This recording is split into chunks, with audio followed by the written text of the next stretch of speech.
cameraman. If shit getting active, I'ma stand it down. We taking ground, call an ambulance.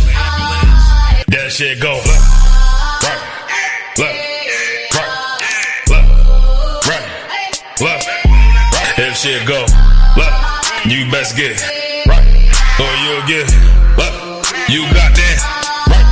That shit go. If you got a problem, we'll handle it. Niggas acting hard, you better stand on it. We on every corner, we stamping it. You better get your life for this camp shit. We ain't playing around, there's no cowards, dog. If niggas charged up, you get powered off. Rude of speech, keep it raw. It ain't my fault that you niggas soft. It ain't my fault that these niggas frauds. Ain't my fault that them niggas rats. If your colors fly, you don't get that shit go left, right, left, right, left, right, left, right. If shit go left, you best get right, or you'll get left. You got that right. That shit go left, right, left, right, left, right, left, right. If shit go left, you best get right, or you'll get left. You got that right. That shit go. Wanna go to war, gotta hop into the van. Tryna cut the signal, something you don't understand. Getting checked for my betterment, better take it like a man. Nigga, how you walk away for camp? If you willing to die, you better be willing to stand. Take a trip around the world, see a bunch of corners. Hell by them UPK niggas, all them UPK niggas go to camp. And I'm on Shamar, head hanging out the car. Wonder when I pull up straight to the battlefield. And I'ma make sure niggas make it back home. Say, nigga, what you thought? Whether anything moving, I be on. Gotta remind them, we nothing like them niggas that you saw. If you hear back up, that'll be your last time to get out the way. The price to pay before. That shit go left. Nah, for real though. Right. Left, right, left, right. If shit go left, you best get right, or you'll get left. You got that right.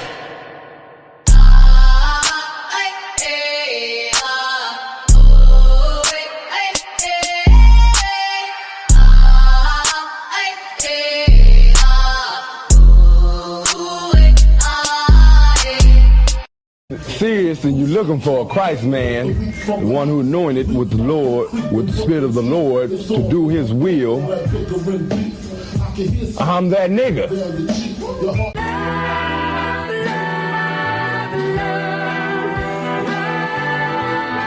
One West, 125th Street. Look, y'all put y'all faith in presidents like they gon' change this country. Run the league and let y'all play cause y'all gon' make a money. Fuck Obama, he ain't come here on cargo slave ship. What the fuck he do for blacks in his administration? I'm waiting, patient like a saint. Black, Hispanic, Native, they hate your ass the same. Paint Christ in they image, paint you as a slave. God ain't all love, scriptures say he hate. African soul niggas, they know we not the same. School to prison pipeline to get you off the streets. Put you in the cell toilet connected to the sink. Molested as a kid, she prostituted as a teen. The byproduct of Martin Luther King dream. They just took the yoke off, my nigga, we ain't free. We living bleak in these wastelands of poverty. If you don't know the truth, then the lies sound promising. Prophecy, gift and the curse. Dylan started killing, they was sitting in church. Black folk forgave him, man, this shit is absurd. You should never love your enemy, that shit ain't gon' work. Yeah, fuck dying on your knees, you better die in glory. Man, I joined the UPK, taught me the art of warring. I took a nigga life like mine to be recognized. I feel that pain every day, it can't be reconciled. Pops banging, my sister a prostitute. My brother got life, and somehow I still found the truth. War ready, no cowards, no excuse. Fuck reparations, you can't bandage no open wounds. Blood on the leaves, body swing hung from a noose. I was on a run in Nashville and I found the truth. I called the school, classes being held by the shock on my life. I want to be a gangster like a cop. Do this for my brothers, real brotherhood. Everything we do, we got it out this book. My nigga, I can never be no African. UPK the only authorized acronym. I'm passionate about my brothers and sisters. We in hell, I ain't got nothing against them. That's another religion. If it ain't under your honor, ain't me murdered by them and got a hug from your honor.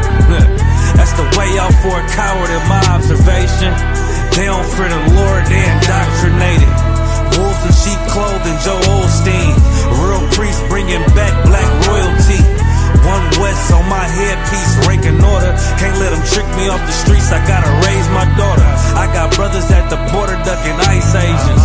I got the name change, it was life changing.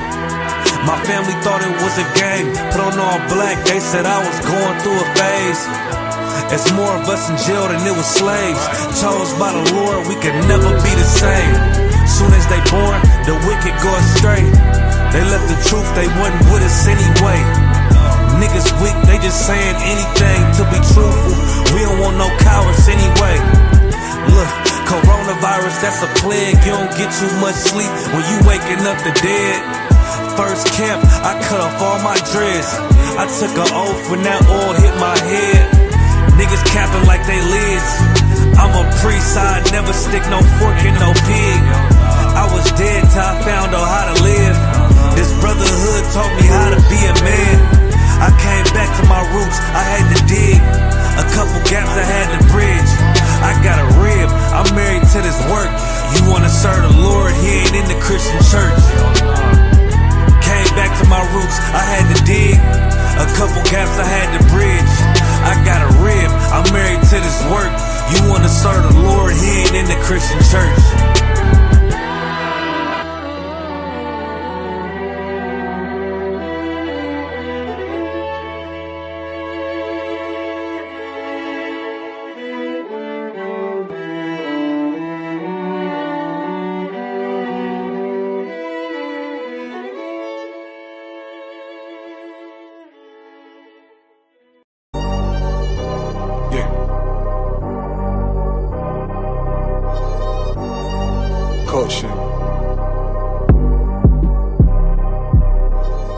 Wave that One West cover out that window. Let them know I'm coming with my kinfolk. Red letter ski mask on, but I don't really ski though. Bullets ball head like they going through chemo. I slide on them Tony Hawk type. Better get your thoughts right. Jumping high on walls, this ain't Fortnite. Red dot, it kinda make it way too easy for a headshot. I put you under when it turned into a headlock. I told my niggas think it's time to put the pressure on. You bring that paper, told her throw a little extra on.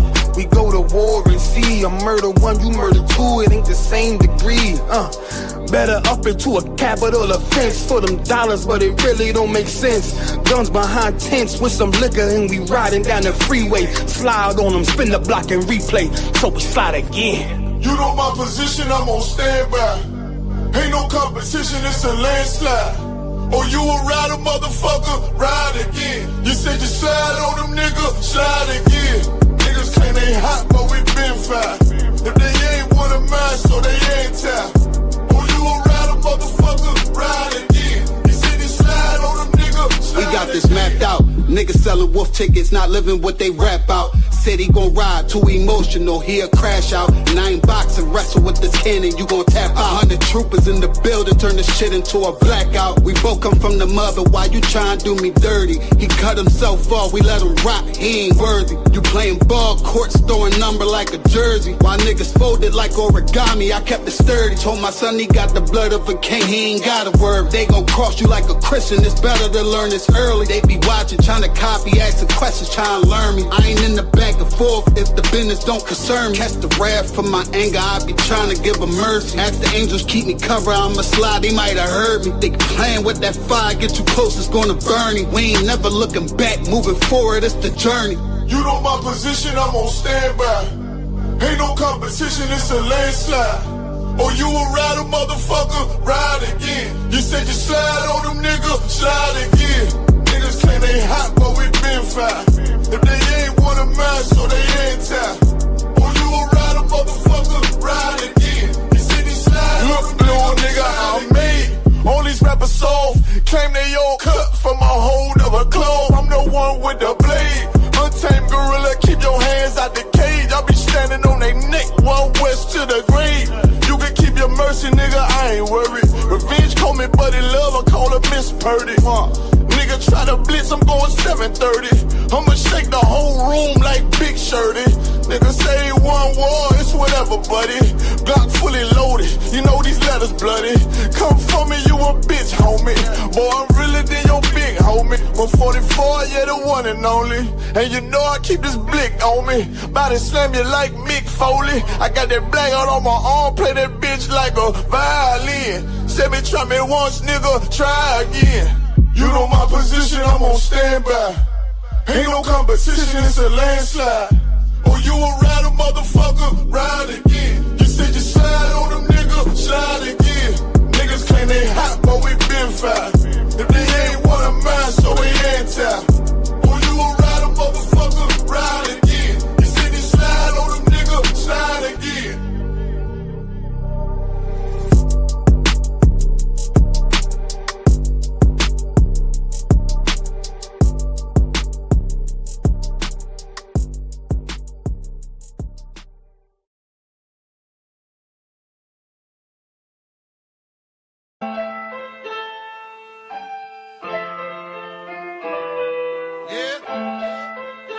Yeah. Cut this out, build the beat up. My title ring bells, I'm quick to put up a fight. Your dark sayings ain't enough, no throwing shade, but they light. You know the shark by the fin, but know the strength by the bite. They talking all damn day, ain't got no dog in the fight. Dry bones in the valley, found the body in the alley. Tuck Balenciaga's too heavy, track it down and follow up a brief second. They want me down, they want me broke, they want me keep stressing. My man smoking on that dope, he said he sleep better. I'm trying to knock this lid off, I go through each level. There's no response ahead, now to make her feel special. You go against me, I push back cause I don't feel pressure. This ain't a gimmick, I'm about business, I'm a real member, real problem solver to the roof. Off your demons, man, I do this too often. It's a coffin after every verse. Watch their hands, they double dealing. Shorty stripping on the day of rest, but next day in the church, man, this shit hurt. Grandmama watch a kid, she love them, they don't listen to her. Pops running in the street, the fast life is getting torn. Section 8 in the poorest section of the city, made the best out of it. Mr. Iced Tea with the whiskey, we gon' hit diamonds. Keep digging, keep climbing, listen loudly, speak silent. My youngin', he need guidance, curses running bone deep. Been struggling this whole week, this ain't sweet. Thought he was riding, but he is slowly. My pop told me do what you do, and just be a man about it. If you start building up something, you gotta stand by it. I fell in love with this progress, destroyed the build process. Thoughts from a hustler, an economic mindset, iconic stroll. Gotta meet my goal before the sunset. They always say it's someone better, and I ain't met that one yet. Life is just a game, I'm on a winning streak, who want next? I peeped the whole setup, flipped the script, and now they upset only came for mine. I took the time and left the extras in the whoop-de-whoop. Chain of foodie loose, they come to take your breakfast. Being honest is not an option. You a bitch, I'm being modest. Co-signer, stand by it. To a point to stand by me. Drive my Hot Wheel like a Johnny, that's the truth. I'm a lion running loose. I'm a giant to the moon, that's where I take it. And that's word to this war scarf. I'm there before the war start. Word to leave your whole mind polluted. Keep a pure heart, I'm hands on, I ain't coddle. This shit hitting like a bad kid. Got an ear, let them hear. I bet.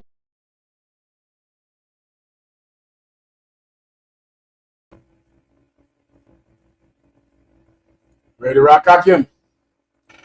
Harlem, we ready?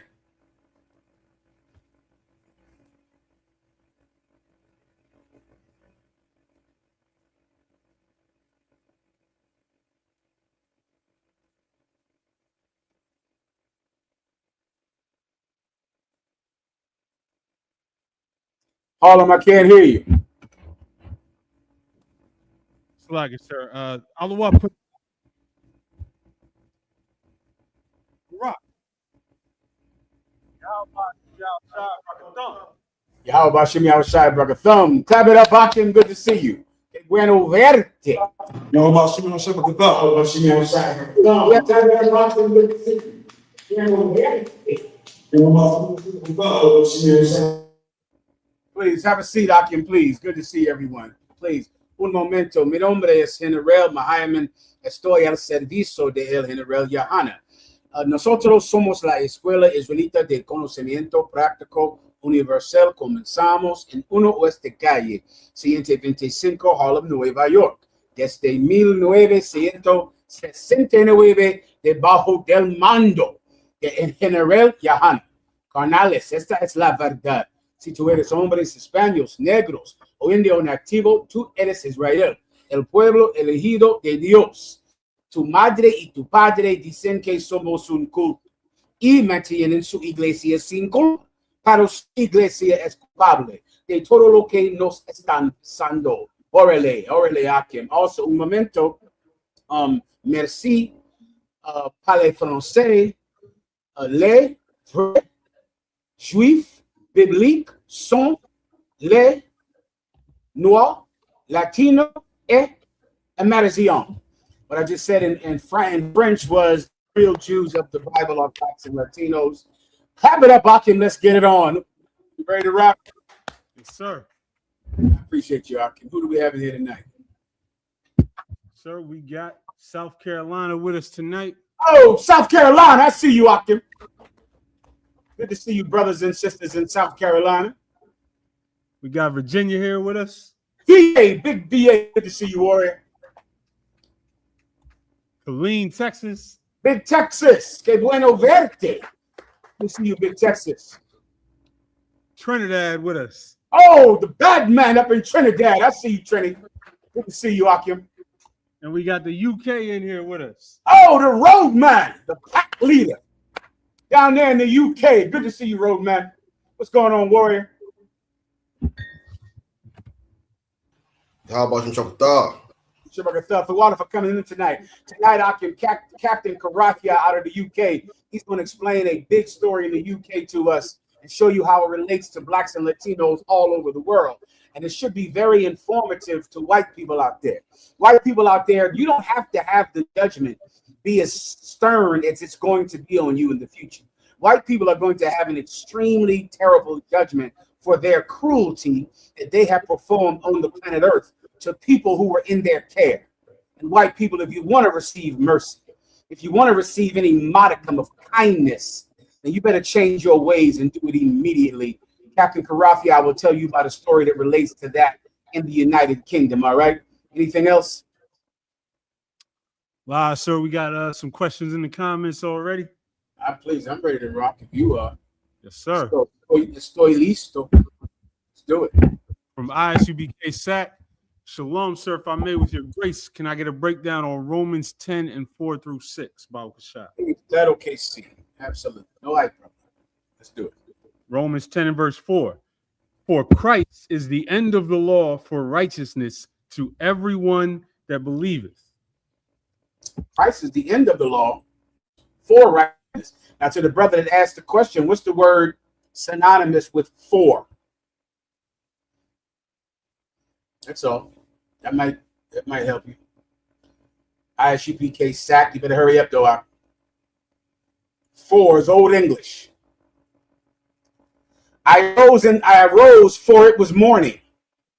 I ate, I was eating, for I was hungry. What is for synonymous with? Anyone else want to give it a shot? So a few people in the room said because. That's what it means. Give yourselves a hand. Denele un aplauso. Because Christ is the end of the law because of righteousness. Now I have one question for you. What is the law? That's another question. What is the law? Something the law says. Anyone at all? The law says, what man soever worship any other God besides the God of thy people Israel, that man shall surely be put to death. Whatsoever man lieth with mankind, even as he lieth with a woman, that soul shall be put to death. Whatsoever soul covet another man's wife and has sex with his neighbor's wife, that soul shall be put to death. Well, Christ is the end of that because of righteousness, because we are not going to sleep with our brother's wife anymore, because we're not going to be sexual deviants anymore, because we're not going to steal, we're not going to molest children, we're not going to lie, we're not going to harm ourselves or our brothers or our sisters. Why aren't we? Anyone want to give it a shot? Why aren't we? It's like it, sir. Go ahead. Because of righteousness. You walk in almost, you got one foot in the door, bring the other one to cut Christians. Why aren't we? Because of Christ. Because of Christ. Christ is the one who teaches us to never disobey God. He taught it to us because he never did it. That's in Hebrews, in that book of Hebrews, the 4th chapter. He never did it. He never broke God's commandments. So he is the one who is able to teach us not to break God's commandments. These are precepts in the Bible, young brothers and sisters. I'm not making it up tonight. This is in the Bible. This is 1,000 precepts in the Bible. Jesus Christ is the one, because he kept the law, because he never disobeyed God. He's the one that can make sure we never get killed because of breaking the law. Christ is the end of the law for righteousness. We're going to do the right thing. We know how to do the right thing because Jesus Christ taught us how to do the right thing. That's what that means, brothers and sisters, all right? Or else it means what? Now give me what the Christians say it means. Anyone want to try that? I just gave you God's breakdown on the whole thing. So what do the Christians say this law means? Same brother that asked the question, but you must hurry. Same brother that asked the question.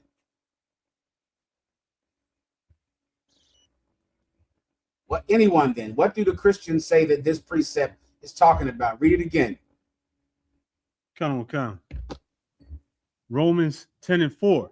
For Christ is the end of the law for righteousness to everyone that believeth.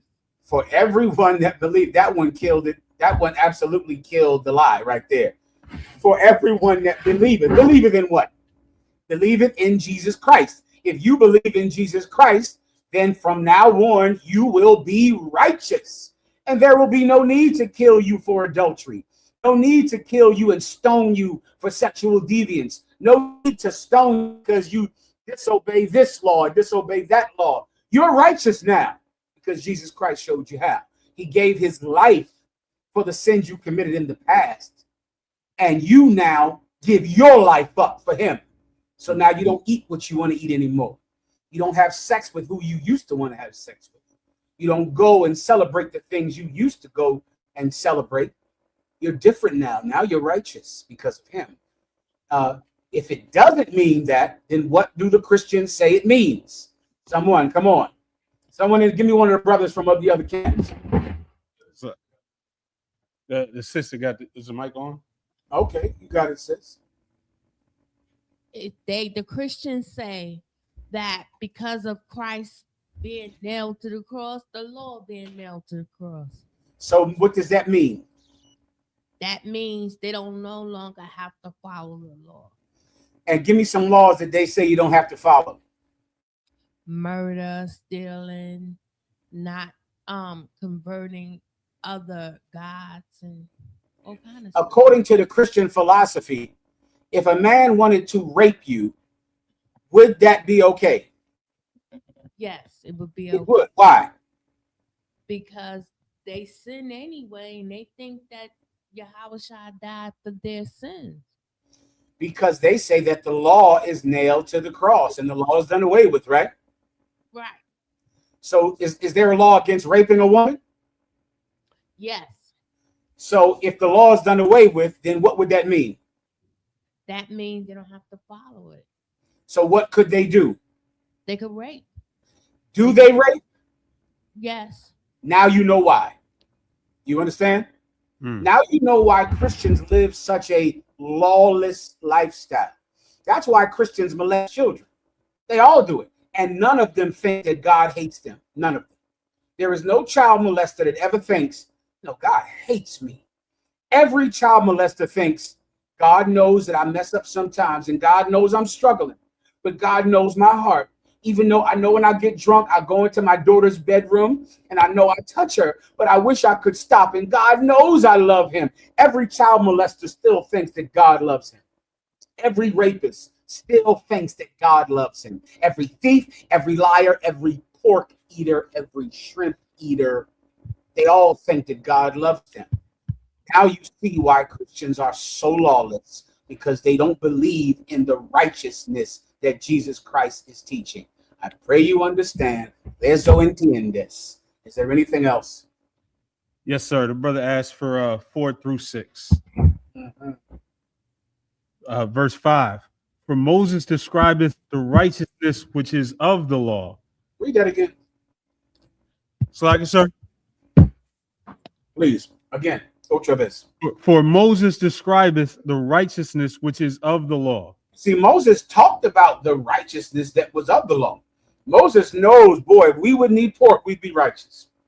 If we wouldn't murder, we'd be righteous. If we wouldn't steal, we'd be righteous. Moses talked about that. Keep going. That the man which doeth those things shall live by them. I don't know what else I can do for you Christians out there. That the man that doeth these things shall live by them. Meaning what? You're not going to die if you obey God. Don't you see why we died? This is the reason that we're dying. Because you Christians will throw away the entire Old Testament and any true understanding of the New Testament simply so you can eat pork. That's it. The lights just went out. I don't know how to fix it. The liar! Help me with this light. It went out. You Christians will throw away the entire Bible because you love bacon. You'll throw away the law that protects women and children. You'll throw away the law that keeps men from abusing other men simply because you love to eat bacon. Right? Moses talked about the righteousness in the law, and that if you do them, you will live by them. You're going to live because you don't disobey God. Anything else? Verse 6. But the righteousness which is of faith but the righteousness which is of faith. But the righteousness which is of faith. Keep going. Speaketh on this wise. Keep going. Say not in thine heart, who shall ascend into heaven? But let me tell you about Moses told all of us, this is how you'll live if you obey God. But the righteousness that is of faith. How is that different than the righteousness that Moses gave us? Moses told us that if we kept the law, we would live. What did we do? We broke it, so we died. You understand? We didn't keep the law that Moses gave us. Moses tried to tell us that if we keep this law, we will live. We did not keep the law. We ate pork. We ate shrimp. We ate crab. We murdered. We raped. And we molested children. So now we need the righteousness that is of faith. What is the difference between the righteousness that Moses taught us and the righteousness that is of faith? Come on, brothers and sisters. Come on, Colleen. Come on, UK. Trinidad. What's the difference? Come on. Anyone? You got to battle Christians out. You're gonna have to know this to go out in the street. Because this scripture I break down every week. Because every week somebody in the truth is confused by it. Every week. So what does it mean? Read it one more time. Ephraim. But the righteousness which is of faith speaketh on this wise. Say not in thine heart, who shall ascend into heaven? See, the righteous faith is different. It says, don't say in your heart, who shall ascend into heaven? Go ahead. That is to bring Christ down from above. Instead say, who will bring Christ down here? Go ahead. Or who shall descend into the deep? Descending into the deep. Who's going to get thrown in the water? Who's going to drown? See, that's what the righteousness of Moses would say. The righteousness of Moses would say, who's going to get to go up in the chariots like Enoch or like Elijah? Who's going to get that? That's not what we do. We say rather, who will bring Christ down? Who's going to bring him here? The righteousness of Moses would say, who's going to drown in the water, in the river? Who's going to die because they drown? That's what Moses' righteousness would say. The righteousness of faith said what? So like it said, speaketh on this wise. Say not in thine heart, who shall ascend into heaven? Mm-hmm. That is to bring Christ down from above. Mm-hmm. Or who shall descend into the deep? Mm-hmm. That is to bring Christ up, to bring up Christ again from the dead. Instead of me talking about who will be drowned because of what they've done, instead, I think about bringing Christ up from the grave, from the sepulcher that he was buried in. That's my job. Who wants to? All you need with this is you need the administration of death. That's what you need. Anyone want to give it a shot? Otherwise, I got to get off of this so I can get to a ton of stories. I want to get to the Karmelo Anthony as well. Anyone want to give it a shot? That's all. Just give it a shot. It's just how we live in the UPK. It's the difference between what we do and what the priest under Moses did. It's the difference between the priest of Melchizedek and the Levitical priests in the Old Testament. We perform a very different function, but all of us do it for the same goal. But now Moses' goal is not our goal. It's not our goal. Anyone want to give it a shot?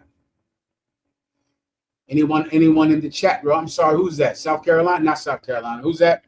Virginia. VA, you want to give it a shot? You're muted, VA. Virginia, you're on mute.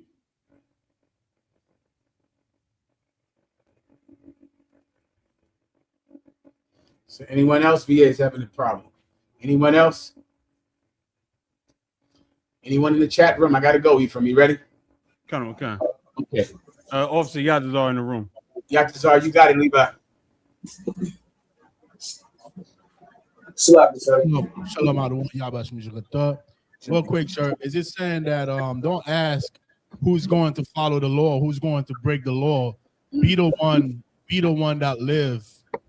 Be the one that live by the law. What did the priests under Moses do? What did they do? They unalive through the administration of death. Were they teachers?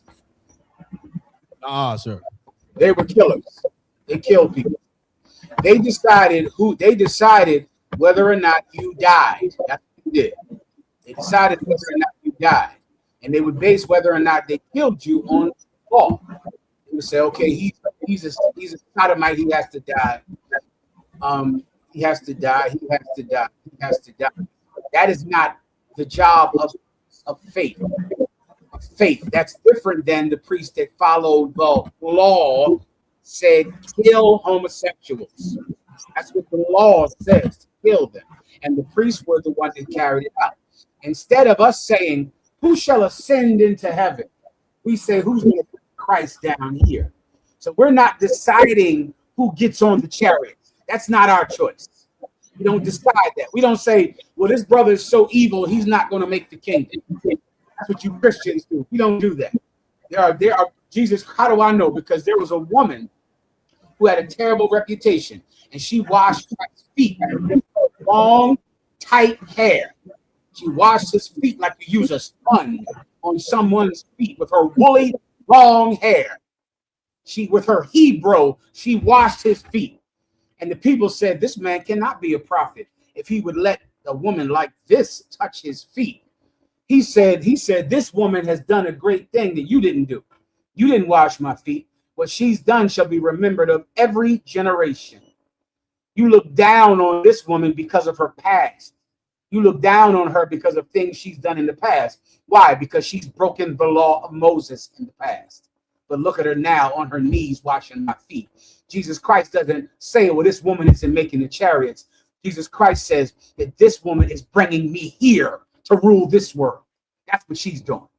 That's what she's doing. Jesus Christ doesn't say, drown him, kill him. That was the law of Moses. That's what the priest of Moses did. Jesus Christ says, who's going to bring me up to live again? Who's going to teach everyone about what I taught so that my spirit can be here again? Instead of us killing people, we save their life. That's the difference. The law is the law. If you kept the law, you would have never went into slavery. If we as people kept the law, we wouldn't have to depend on an all-white jury to save the lives of our children. If we kept the law, we wouldn't have to depend on white people for our very existence, for our food, our shelter, and our clothing. The white man would depend on us for everything in his life. You see, we don't keep the law. So now we're dying.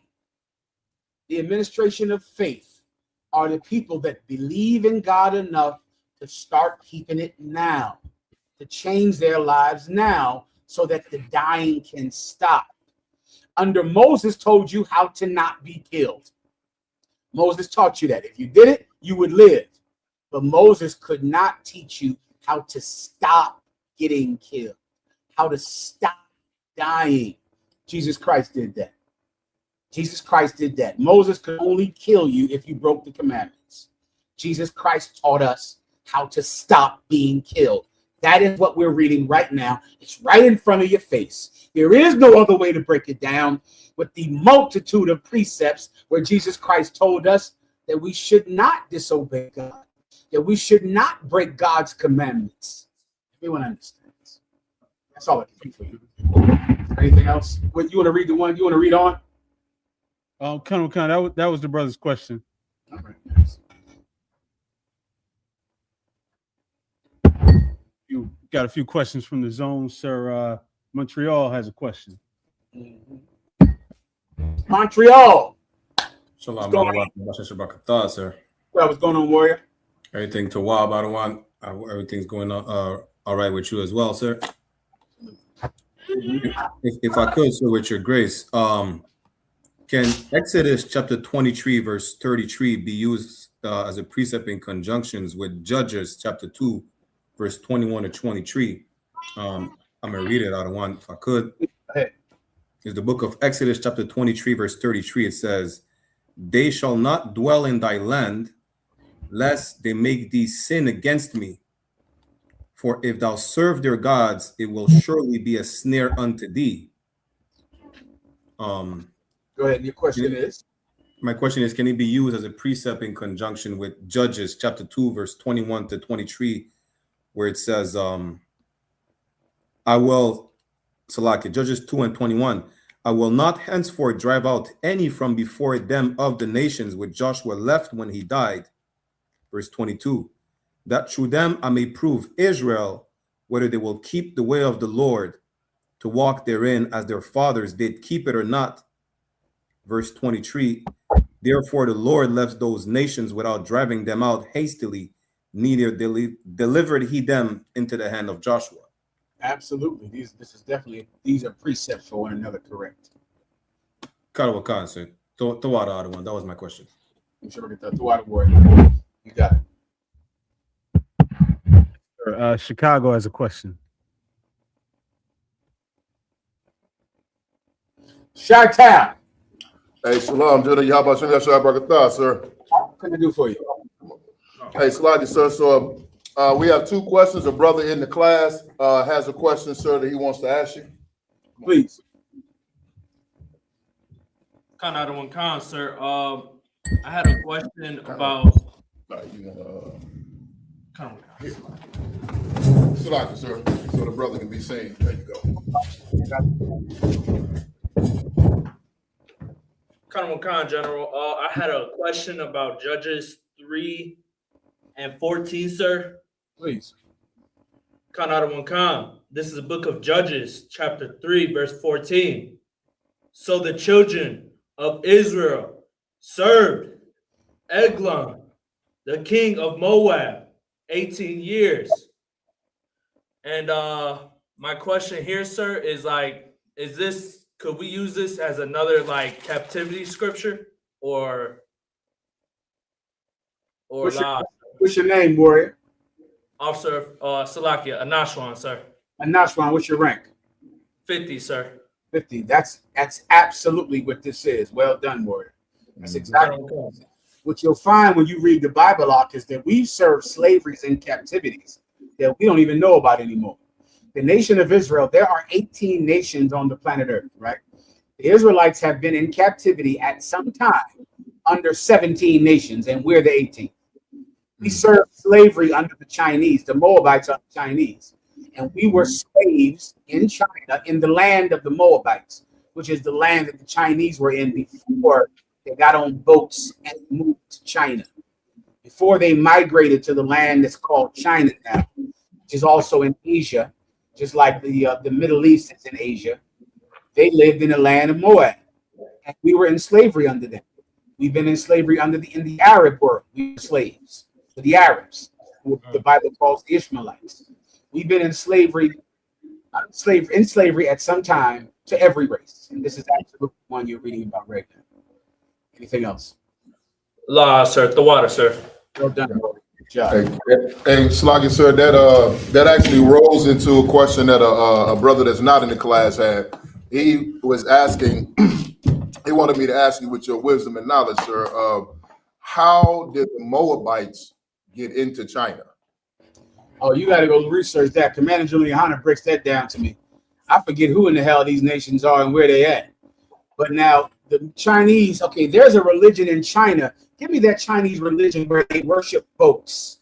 You could probably find a video. This is the one I used to always pull up back in the day.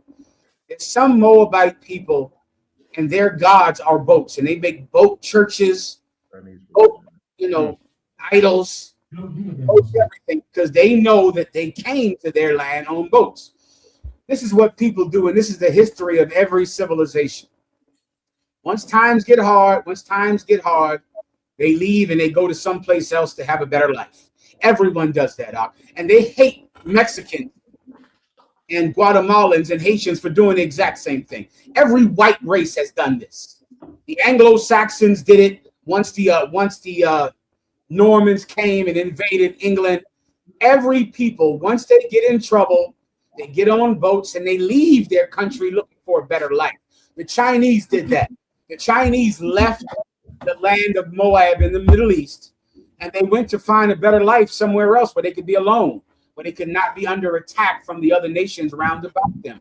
And they migrated into China. Even the white man tells you that all life came from Africa. Everyone started in Africa and branched out from Africa. All right. They say that only because the oldest bones that they found were in Africa. They give her a name is like Sally or some name like that. That they named the oldest skeleton they found. So that's the only skeleton, the oldest skeleton they found. They say life came from Africa. What they don't know is life came from the Middle East. Right. Life came from Israel. That's where life started there. And soon they'll find bones in the Middle East. It says that this is where life started. They'll find them over there because this is where life began. That's why the Tower of Babel was built right there, because that's where all nations came together, and they were together. Then when times got hard, they got on boats and they left. We want to understand. Can anyone find the thing I'm talking about with the Moabites that work boats? Wakan, sir. So it's called Taoism, and the deity is Mazu, M-A-Z-U. Can I see a picture of it, Ephraim, on the screen? Wakan.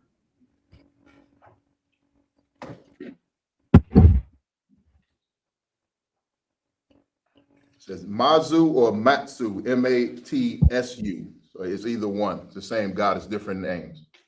So once again, they didn't get in China from magic. They got on boats and left like everybody else does. Right. The same way these Irish people, they're not from America, they're Irish. Donald Trump's family is from Germany. How the hell did he get here? First class on a cruise line. That's how he got here rich. When they were called the Trumps. That's Donald Trump's real name. A Trump. Because he's German. And his family rode first class on some giant cruise line and came over here to America to say that they built America and they're the real Americans. When they got on boats and came here, the Chinese that started in the Middle East, living in the land of Moab, and then got on boats, went to China like everybody else. You understand? Wakan. You can show it from if not, I got to move on. The water, sir. No swear. Wakan select, sir. South Carolina also has a question. South Carolina, you're up.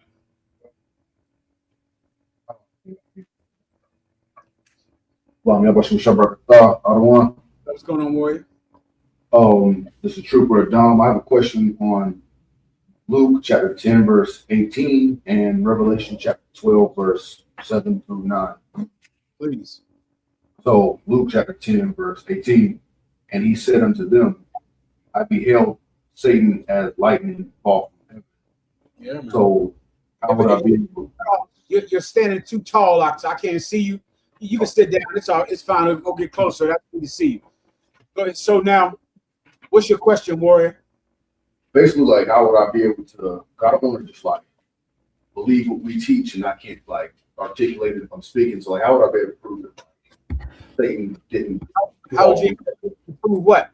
That Satan didn't fall from heaven. If someone tries to use that verse. Oh, this is the one that they're pulling now to say Satan fell from heaven. Come on. I got you. Keep reading. verse 19, behold, I give unto you power to tread on serpents and scorpions and over all the power of the enemy. And okay, are the Christians you're battling, are they stepping on snakes like the people in Kentucky? Oh, lie. Why not? Read it again. Read that last part again. I give unto you power to tread on serpents and scorpions. All right, you're battling.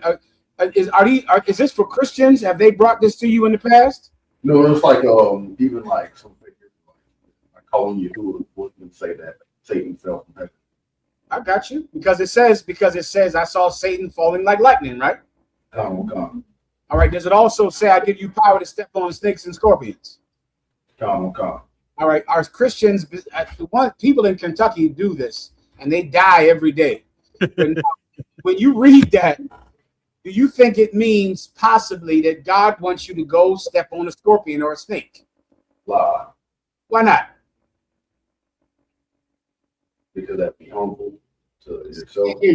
Because that would be harmful to yourself. But how could it be when he said he'll give you power to step on sticks and scorpions? How would you get harmed if you got power? Oh, I mean, yeah, he wouldn't want you to do that. He say again? Okay, so I'm not saying he's like wanting you to do that. He's saying that you got the protection. Like you got protection, so you can step on a snake and not die.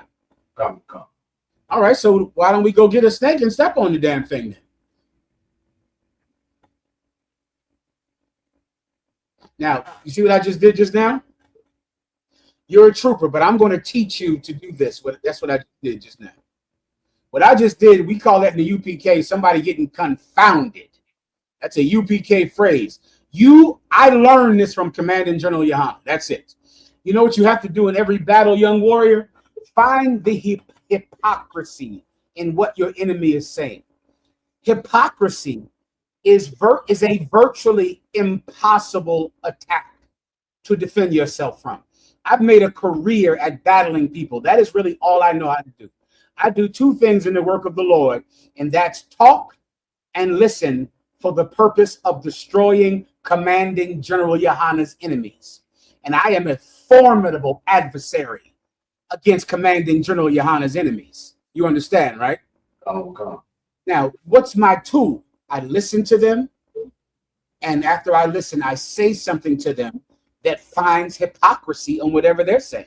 Because if you're going to say that it's literal, that this is talking about Satan falling from heaven like lightning, if it's literal, then so is this.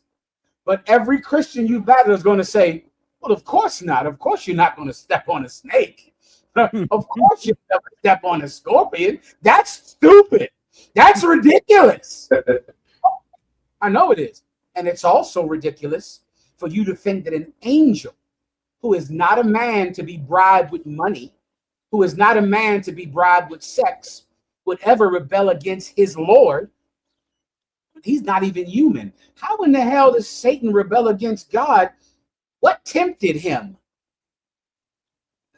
Somebody gave him a bag of money, a briefcase full of cash? Well, what tempted an angel to rebel against God? I mean, if it wasn't money, was it pride? Was he so proud? Well, he's an angel. How in the hell is he proud? He's an angel. So, but they think it's literal. No problem. If it's literal, go grab a snake. Go get one and step on it right here in front of me. And I'll know that you're not a hypocrite, because if you do not go get a snake and step on it, you are just another hypocrite. You're going to pick this verse and say the verse about Satan falling like lightning is literal. The verse right below it is figurative. It's not literal. That means you're a hypocrite. Guess what? Do not go get a snake and step on it, because you're going to get killed. You're going to die. Because that precept is not literal, right? And the precept about Satan falling like lightning is not literal. How do I know that it's not literal? You want me to tell you, Trooper? Come. The word like. Like. You understand? Now, what if something does anything like lightning? What does that mean, Trooper? it's being compared to it, but it's not the same thing. Compared to it. Give me where Satan, who is called, give me that dragon who was called this, who was called that in Revelations, all of it. Yes, sir. All of this is figurative because this is a dream that the apostle is having while he's in prison. And as he's in prison, as he's hungry and thirsty and barely eking by an existence in jail. If you've ever been in jail in America, there are some prisons like that. In Mexico and Haiti, forget about it. You'd be lucky to boil a rat, to eat a rat in Haiti or in Guatemala. Sluggy, sir. Say again? They're processing Delaney, the ICE facility in Newark, New Jersey right now because they're saying the food is inedible and rotten, filled with maggots. Gracias, Ethan. How could I forget? Right now in New Jersey, there are protests in front of an ICE detention center because people's mothers and fathers and cousins and the security guards who work there leaked the information to the press that there are maggots in the food. Right now in New Jersey tonight. So you can imagine what it's like, what it was like to be in jail in ancient Rome. It was the same way it is to be in jail in New Jersey tonight. Well, as he's in jail and suffering, the apostle of God is having a dream, brother. Man, the kind of dreams you need when you're in jail, South Carolina. The kind of dreams that keep you going another day. You understand? You know what he saw? He saw Satan falling fast. Fast. Quick. You know why? You know why that was such a comfort to him, warrior? Because Satan. Shalom, may I help you? I don't know if you know, warrior, but I teach a class every Thursday. Are you familiar with that? Can you wait until the end of class? Of course. Claro que sí.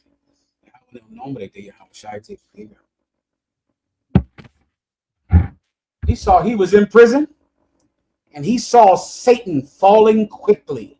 Do you know why that was such a comfort to him? Because Satan is the one that locked him up. Satan is the one that put him in that jail.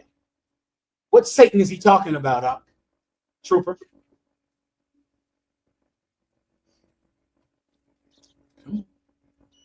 Come on. Can I give you another one? Let me give you a few precepts. That's no big problem. It's fine. Can I give you Satan shall lock some of you up in prison? That might. I want you to go to the book of Revelations. I think is the 2nd chapter, Ephraim. Come. Trooper, go to Revelations, the 2nd chapter. All right. Or for the old serpent, sir. Wait, hold the old serpent. So first, Satan will lock you up in jail. That's all I need right there. The trooper, read it, okay? You got to move quickly though.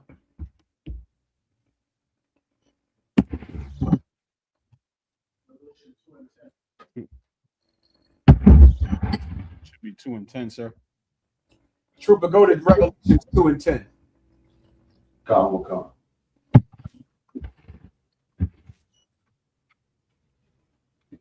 Let me read it.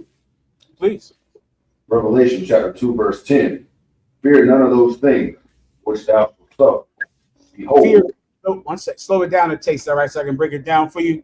Don't be afraid. This is before Jesus Christ died and rose again. This is him warning his men of what was going to happen after he died and would be risen again. He warned them. He let them fully know what they were getting into. Trooper, did you know what you were getting into when you took that oath? Did they make it clear to you? Come. I pray they did. Eso entiendes. I pray you know what you got yourself into. I pray. Because this is Jesus Christ telling his men what they signed up for. Don't be afraid of it. Don't be scared. Continue. Behold, the devil will cast some of you into prison. Behold, who? The devil. Who? The devil. Behold, the devil, es el diablo. He shall cast some of you into prison. What is that talking about, Trooper? Talking about the mics. Talking about the so-called white man. Jesus Christ warned them of this. That devil shall cast some of you into prison. Don't you understand? El opresor es el diablo de la Santa Biblia. The white man is the devil. The white man is Satan. That is him. Why? Because his coming is after the working of Satan. The white man works for Satan, so he is Satan. Because everything he does it for the glorification of Satan. The devil shall cast some of you into prison. Well, who did put them in jail? A ghost? Who locked up John on the island of Patmos? The devil did it. Except that devil was a Roman soldier that put him in jail under Nero Caesar. That same Nero Caesar had his brother murdered. John was in prison. His brother James, who they came in the truth together, his brother James was murdered by those same devils. Guess what happened after Jesus Christ made this prophecy? Do you know what happened? John got locked up in jail by the Romans, by the devil. Do you understand, trooper? Yeah, that happened. The white man is the devil. The white man is Shaitan, Satan. He's not magical. He's not a ghost. He's not a supernatural being. But he works for Satan. The same way that you and I are what? You and I are Yashar Allah, princes of the power. El pueblo, el Dios, el pueblo elegido de Dios. We're the chosen people of God.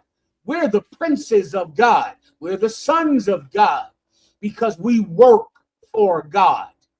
Well, the white man is the devil because that's who he works for. He's Satan because that's who he works for. Jesus Christ warned them that that same devil would lock them up in jail. And John wrote the book of Revelations in prison, locked up in jail. But he got a comfort while he was in there. He got a comfort, something that rejuvenated his broken heart. Every day, his broken heart would be comforted by the Holy Spirit that would give him these dreams. And in this dream, you know what he saw? He saw Satan falling like lightning. Illuminación. Illuminación. Truendo y illuminación. Thunder and lightning. And he saw his enemy falling fast. Well, that must have gave a brother in jail great comfort when he's seeing the fall of those same people that put him in jail. That's what he's seeing. Now I'm going to break it down for you now, if I could, all right? So now I'll just give you the breakdown on it right now. Go ahead and read it from. I'm sorry, I got one more precept. Read the one you're holding, please, Ethan. Come on. Revelations 12 and 9. And the great dragon was cast out. That old serpent. The great dragon was cast out. This is another one of those visions. Tell them where you are, please. Revelations 12 and 9, sir. Revelations 12 and 9 is where we're at, trooper. This is another one of his visions. All of his visions are seeing the deliverance of his people and the judgment of the people that put him in jail. That's what he's seeing every night. He's seeing the judgment of the people that put him in jail. Can you imagine what those brothers need in that ICE detention center in New Jersey? As they're looking at maggots in their food, as they're getting skinnier and skinnier every day and dying from COVID. How many brothers died in prison in America because of COVID? Because they couldn't get any medical help, they couldn't get any attention, and they couldn't get quarantined because they piled everyone up in a jail cell meant for 8 people with 25 people sitting in it. Every night I pray that they had dreams about the devil falling from power. I pray that's how they got through that. I pray that's how they're getting through that tonight in New Jersey. Read it again. Yes, sir. Revelations 12 and 9. And the great dragon was cast out. This great dragon, a flying beast, an animal that has air superiority. There's a certain date when the white man achieved air superiority on the planet Earth. I think it's 1978. Give me the day when America, Alexa, what day did America achieve air superiority? The United States secured air superiority in Europe by mid-1944, roughly a few months after the D-Day invasion on June 6, 1944, and achieved it in the Pacific by the fall of that year. Want to know how achieving air superiority changed the course of the war in Europe and the Pacific? No, Alexa. Let me tell you, since 1948, 1950, there is no country that can defeat America because America controls the sky. They control the sky. There is no one. Russia can't do it. Iran, Iraq. America fought people in Iraq with camels, with donkeys and camels. That's what those people had. America controlled the sky. You can't fly a plane without America's permission. America has air superiority over the entire planet Earth. That's that. Can you imagine fighting an animal like that? He's a dragon that breathes fire from the sky and rains it down on the earth. That great dragon, go ahead. Khan. That old serpent. That what? That old serpent. Wait a minute. How many names is that, Trooper? The great dragon, that old serpent. How many names is that, Trooper? Two so far, out of one. Two so far. So the dragon in Revelations, the old serpent, which is talking about what? Snake, Trooper. The deceiver. What snake? What book of the Bible is that in? The snake. Oh, Genesis. Genesis. That's correct. That's why it said old. That old serpent that deceived Adam and Eve, mainly Eve. The dragon, the old serpent, that's two names. Keep going. Called the devil. Called what again? The devil. One more time. The devil. How many names is that, Trooper? 3 out of 1. 3 names. How many beings are we talking about? 1 out of 1. How many names? 3. Yeah. You see, these names all apply to the same person. All of them. He's Satan. He's the devil, which is Satan, which is the same thing. He's the old serpent from the Garden of Eden that is a liar from the beginning. Mentiroso. He's a liar from the beginning. Él es mentiroso. And he's a dragon because he has air superiority. It's the same being. It's the same people that locked John up in that prison. And it has your brothers right now sitting in an ICE detention center with maggots in their food. The white man is the devil, young brother. You understand? Is there anything else I can help you with? Oh, Khan. In Revelation chapter 12, verse 9, when it says, and his angels were cast out with him, what does that mean? The angels of who? The angels of the devil?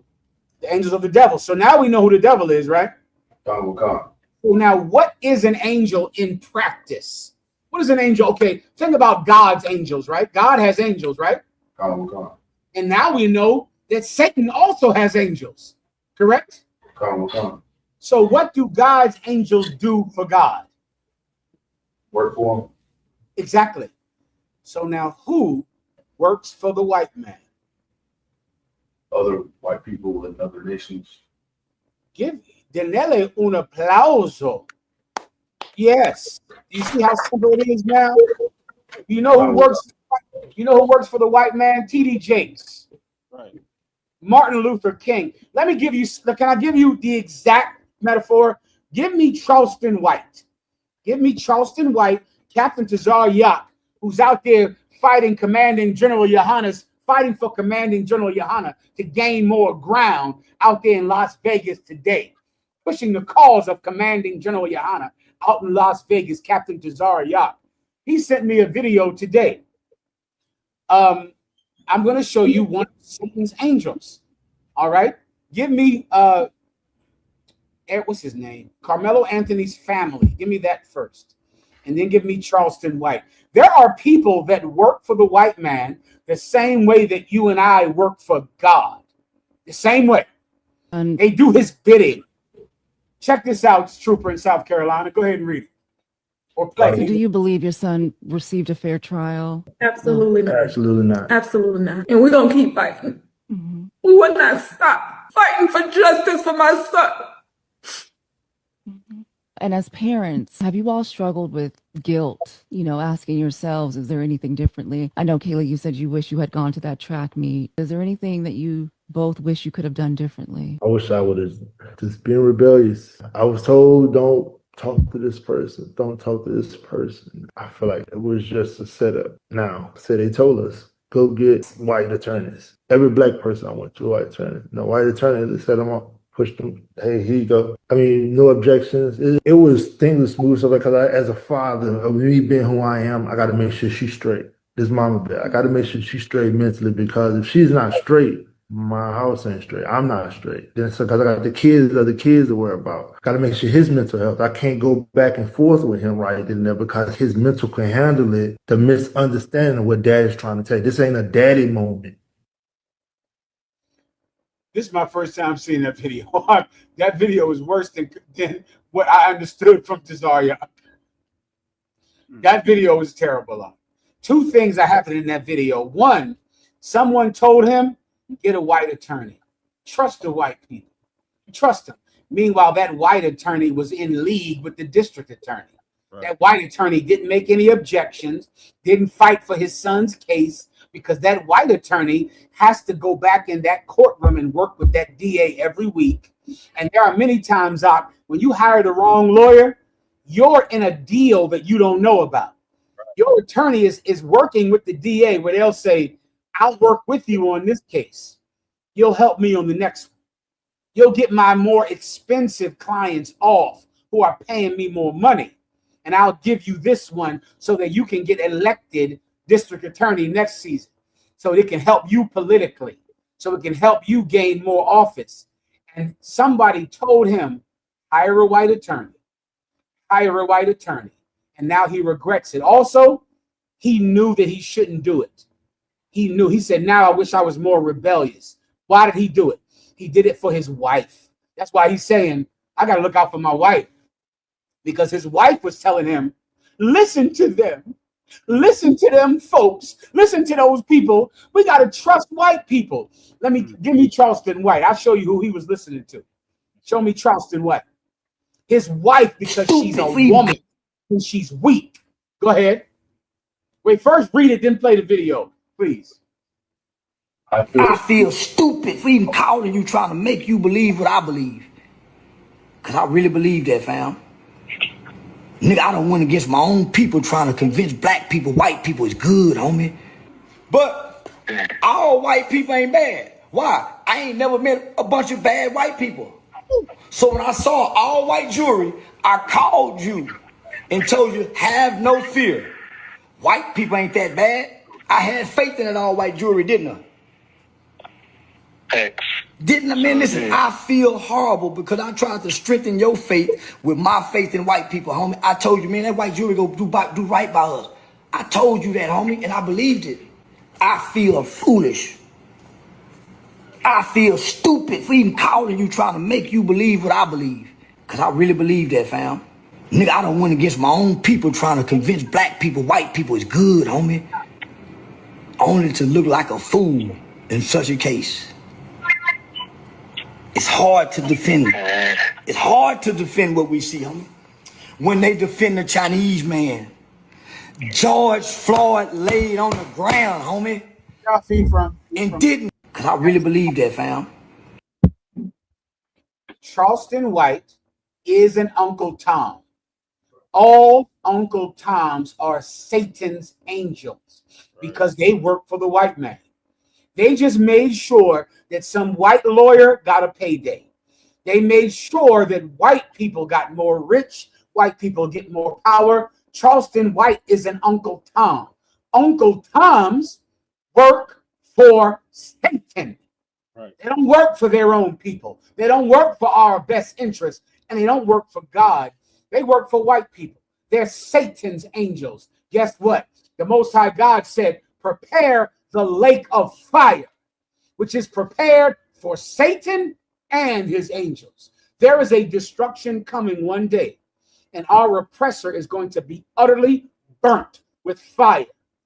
And Charleston White, and T.D. Jakes, and Creflo Dollar, and your mama's black preacher, and the preachers telling you to break the commandments of God so that the pork industry can keep having customers, so the Christmas industry can keep having customers so that the 4th of July can be prosperous for the American economy. You're burning in the lake of fire with your master. All Uncle Toms are Satan's angels. You understand, Trooper? Good. Lo entiendes? Me entiendes? You get it, right? Any other questions? Okay, anything else? Hay algo más? Hola, Juan. What are you, or anything else, Ephraim?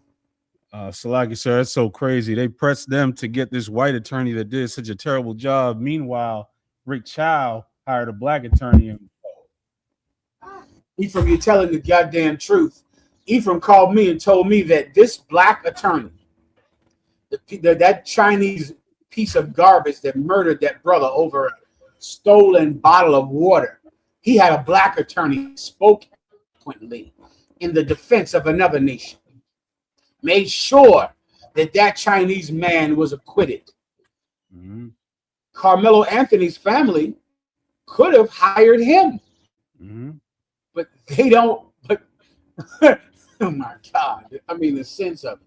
Carmelo Anthony's family were told to only hire an attorney. The Chinese man hired a black attorney to prove that he didn't hate black people. Wouldn't it be crazy if Carmelo Anthony's family could have hired the same black attorney that defended the Chinese man that murdered a brother? What if we all just decided we're not going to simply do what's expedient for money or expedient for our own interests? What if we would band together the way every other nation had to do in rough times? What if we made our own national survival as important as our personal survival? Then who would defeat us then? Who possibly could contend with us? But why don't we do that? Can I give you the short answer? Because Satan has angels. Satan has black people that will say, trust white people. White people are smart. They'll never convict your son for self-defense, for doing something he did in self-defense. Trust white people. White people are good. They're not like those dirty niggas with their pants sagging and in gangs and committing crime and breaking windows. You see, Uncle Toms hate black people because we embarrass them in front of their white superiors. So because of that, they hate us. Uncle Toms. Uncle Toms are Satan's angels. There's another Uncle Tom I'm going to speak about tonight, Trooper. His name is Bishop Nathaniel in the IYC. And Bishop, I'm sorry? Slaki, sir. I was just ready to pull that up. You were there with me. We working together, Ephraim. We're working together as a team. Judah and Ephraim. We're working together. Yes, Ephraim, the water. Nate is another Uncle Tom. Your purple pig, Bishop Nate. He is an Uncle Tom. The IUIC is led by an Uncle Tom who thinks that white people are so smart and they're so good, and black people are just so stupid, and they're so ignorant, and they're just niggas. The one I asked you for 3 weeks ago, Ephraim, I never got. The one where Big Frida was saying, we're not a camp of niggas. Oh, come on. We're men of God. We ain't niggas. Because Big Frida is another Uncle Tom. Whatever you have, play it. And if you can find me Big Frida, I'd like it. But if not, I'll move it. Anything else? Black people at all. You got the male against the female against everybody. Like white women have murdered. Play from the beginning. Play from the beginning. Now remember now, he is sitting in front of some devil, some white man. And they love to get in front of white people and embarrass black people. That's how you can, that's another good way of telling Uncle Tom. Because whenever he is sitting in front of a white man, he is going to be quick to say, these niggas ain't got no unity. They stupid. They uneducated. They ignorant, meaning I'm not like them. You see, I'm not one of them. Black people don't have any unity at all. No, we're the woman is against the man. We're all against each other. There is no unity among black people. Now, first, Ephraim, play him saying that, and then pause it so I can confound this purple Uncle Tom, if you don't mind. Go ahead. Sir. There's no unity amongst black people at all. You got the male against the female against everybody. Like black women have murdered over 19 million babies from 1973 till today. Over 19 million. How are you going to talk about the Ku Klux Klan murdering black people, but you black women have murdered so many of your own black babies? Can you give me... Can I explain something to you for a second? Let me break another lie down to you that you've heard your whole life to make you feel terrible about yourself. Black women all absolutely are having abortions, and black women should not have any abortions. Do white women have abortions? White women have about 10% less abortions than black people. About 10%. Now, black people are only 13% of the population. White women are about 40% of the population. We're having about 10% more abortions than white women. But here's what makes white women's abortions so much more cruel and sickening than the abortions that black women are having. We're poor. We're in the ghettos and barrios and reservations. Right. Why are white women having so many abortions? You're rich. Right. You can afford to feed your child. You can afford health care. You can afford child care. Why are white women having so many abortions when they have all of the wealth, all of the money, all of the opportunity and advantages that we don't have? Black and Latino women are having abortions in their despair, in their sadness, in their misery for not knowing how to take care of another mouth that they have to feed. And in doing so, we're having abortions and killing our children because we are in absolute despair about how to take care of ourselves, let alone another child. Now ask that white devil why she's having an abortion. So she can make more parties? So she can have more fun in college? Why is she having an abortion? Give me the numbers for white women having abortions, if you don't mind. Can I ask you another question? Here's another thing. There is no unity among black people because we're against each other. Can I ask you a question, you purple Uncle Tom? Are white people against each other? Do white people fight each other? Let me think of some things. World War I, World War II, the Spanish-American War, the American Revolutionary War, the invasion of Normandy, the Napoleonic Wars, the wars and the Anglo-Saxon Wars, the French, the 100-year war. The white man, he's so divided, he has a war that lasted 100 goddamn years. The 100-year war, the War of the Roses, the War of the Roses. White people are so divided that families kill each other and fight world wars. The War of the Roses was two British families called the goddamn Plantagenets. And they were all cousins. They were all cousins, and they killed each other in the War of the Roses. They killed each other in the 100-year war. They killed each other. During World War I, World War I was a war between the Germans, the Netherlands, the British, and the French, and they were all related. All of them were cousins. Go look it up. They were all related, and the Russians, and they were all first cousins in some cases. They still killed each other. They still fought each other. Who in the hell fights each other more than white people? Right. No one in history has ever killed each other more than white people kill each other. It's impossible to the scope of it up. I just rattled off about 10 of them just now. I'm not giving you all of them. I'm not giving you the Romans killing the people from Gaul. I'm not the Romans killing the Germans. The Romans killing every other Germanic race and race in Italy. There is no one that has fought each other more than white people. But in our minds, black people don't have unity. Hispanics don't have unity. Have you ever heard of the Democrats and the Republicans, you purple pig? You ever heard that for the Democrats and the Republicans. Did you know that Republicans kicked in the doors of the Congress and defecated on the desk of the Democrats and beat up the cops? That just happened. But you sit back and go, black people have unity. We hate each other. And to tell that to a white man is traitorous.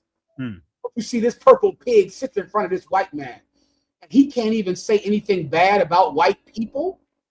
You don't have anything bad to say about white people in front of a white man. Let me tell you something, you Uncle Tom. Black women are committing abortions. Black men are in gangs. Black children get terrible grades in some schools because of white oppression. Everything that you hate about black people is a result of the depression and degradation that we have to suffer under another people. And if we were not under them, if we have to be pressed day in and day out to serve another nation, you will see this nation blossom and become an example that every other race would follow, like in King Solomon's time. When they came before him, don't you know black people were King Solomon? Black people were the nation of Israel. Every nation came from abroad to see our unity, to see our glory. But this purple Uncle Tom, he can't say one bad thing about white people in front of a white man, because Nate of the IUIC is one of Satan's angels, and he's going to burn in the lake of fire, him and his master. Is there anything else? Hay algo más? Sir, white women had about nearly 400,000 abortions last year. Again, how many abortions did white women have last year? Nearly 400,000, sir. How many abortions did white women have last year? Nearly 400,000. How many abortions did white women have last year? Nearly 400,000. With the labor union, with the electricians union, with the Teamsters union, with preference on every job, with a husband who is stealing money so he can buy a bigger house and embezzling money. White women had almost 400,000 abortions last year, with every advantage in life. With every advantage. Why are they doing it? Why aren't they murderers? Why aren't they murderers? You know why? Because this purple pig, when he was a crooked cop working for the Brooklyn Police Department, he just grew a hatred for black people. A hatred. And now when he gets in front of white people, oh no, black people are ignorant. Black people wear their pants sagging. Black people, listen, white people molest children, and you're more angry about sagging pants than Epstein's Island, than child molestation. But you're angry about some gang. Let me tell you, these black Uncle Toms, all they think about is gangs all the time. All the time. And they don't think about white oppression and white people who are going to kill your sons and daughters in foreign wars, all to make Jewish people happy. But a gang, this 13-year-old boy shooting a gun, that's the biggest problem in the world. Why? Because you only hate yourself. You don't have any hatred left for white people because you're an Uncle Tom. Anything else? Sir, that's all on that. We got a few more questions in the comments. And Salaki, sir, before, if I could, you took me back with that part about the Edomites in Kentucky to grab snakes.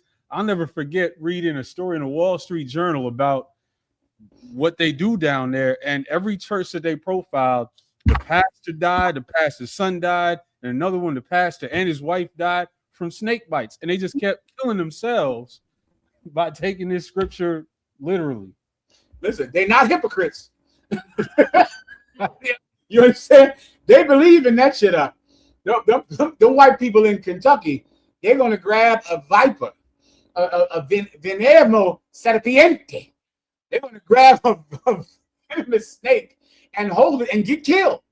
And then the cousin just steps up and grabs another one. And that's that. Oh, speaking of white people not being unified, in Kentucky, can you look up how many people died in the feud between the Hatfields and the McCoys? You look that up? Sir, how many people died? What? You cut out a little bit. The feud between the Hatfields and the McCoys. This was a feud literally over a pig. One of them stole the other one's pig. That's how it happened. One of them stole another one's pig. And this is what happened based on that. Give him that. Just read it for him if you don't mind. Yes, sir. It says more than a dozen killed from both sides, and then 7 Hatfields were imprisoned for life, and 1 was executed. One family fought another one over a pig, killed 12 of them. That's it. 12 of them. Do you know how far I can go back with how white people kill each other out? I haven't even named half of them. I haven't named half of the things. I'm giving you the giant ones. The 100-Year War, the War of the Roses, World War I, World War II. Oh my God, the Napoleonic Wars. War over Croatia and Herzegovina and Transylvania. And all of the wars with Laddie and Taylor and constant, the Teutonic Wars. Wars where white people cannot ever get along with their neighbors who are also white. And they kill each other forever. And it's not of people in Chicago getting 300 murders a year. I'm talking 3 million people that die because white people are dysfunctionally disorganized and they're not unified with each other. What in the hell makes you think that white people are unified? I've heard this my whole life. I don't know where they get that from. Like, where do they get this belief from that white people stick together? Where is that? Sluggish, sir. Please. I misspoke. I found a New York Times article from 1908. Hatfield-McCoy feud has had 60 victims. It started 48 years ago over a pig that swam the Tug River.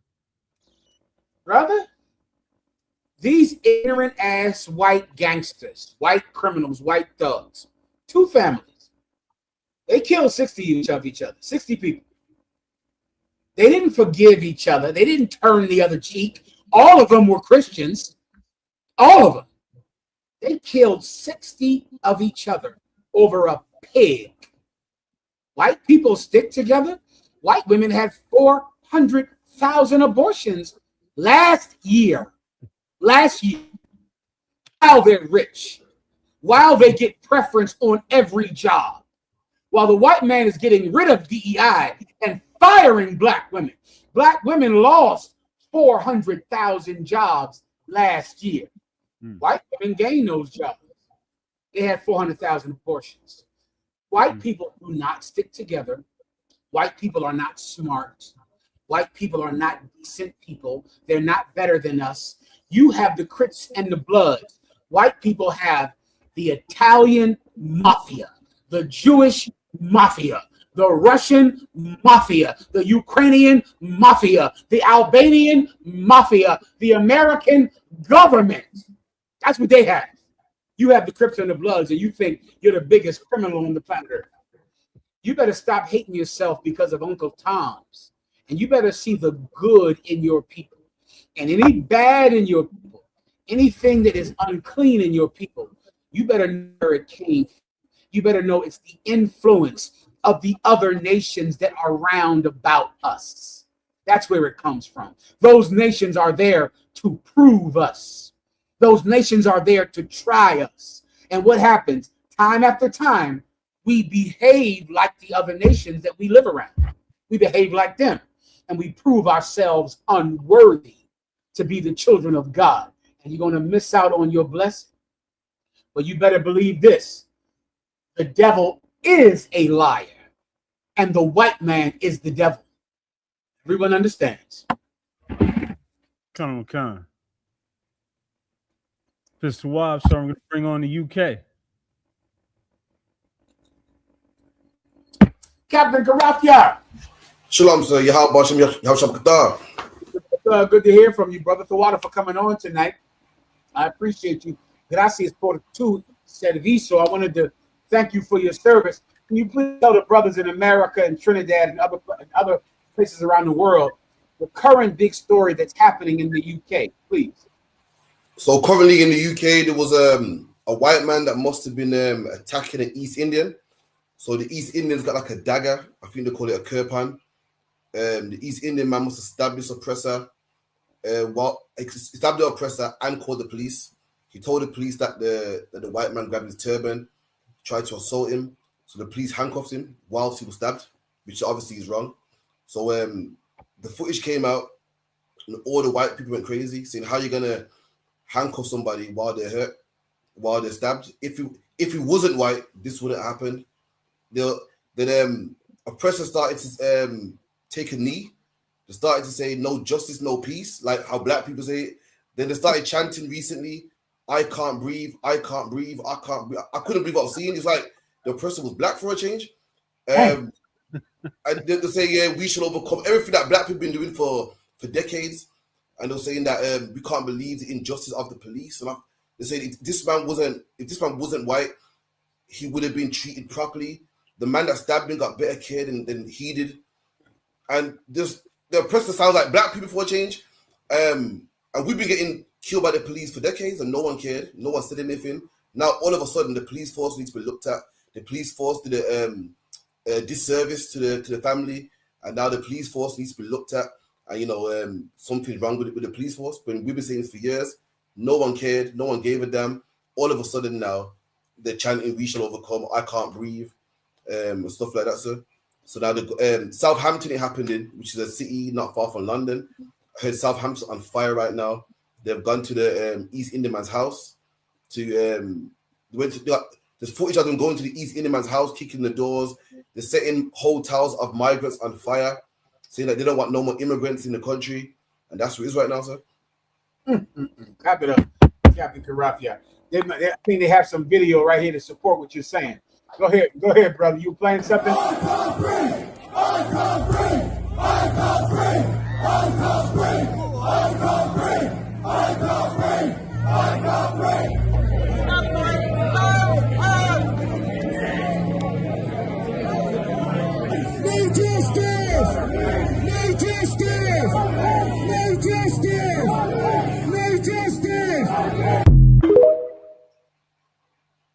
I am stunned. Any more? Keep going.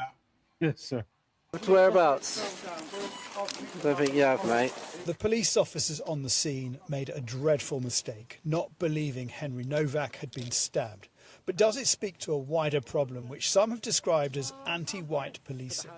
Did accusations of racism by the killer Vikram Digwa impact on the actions of officers at the scene? The victim's father had this message. We do not want his death to be used to create further division, hatred or tension.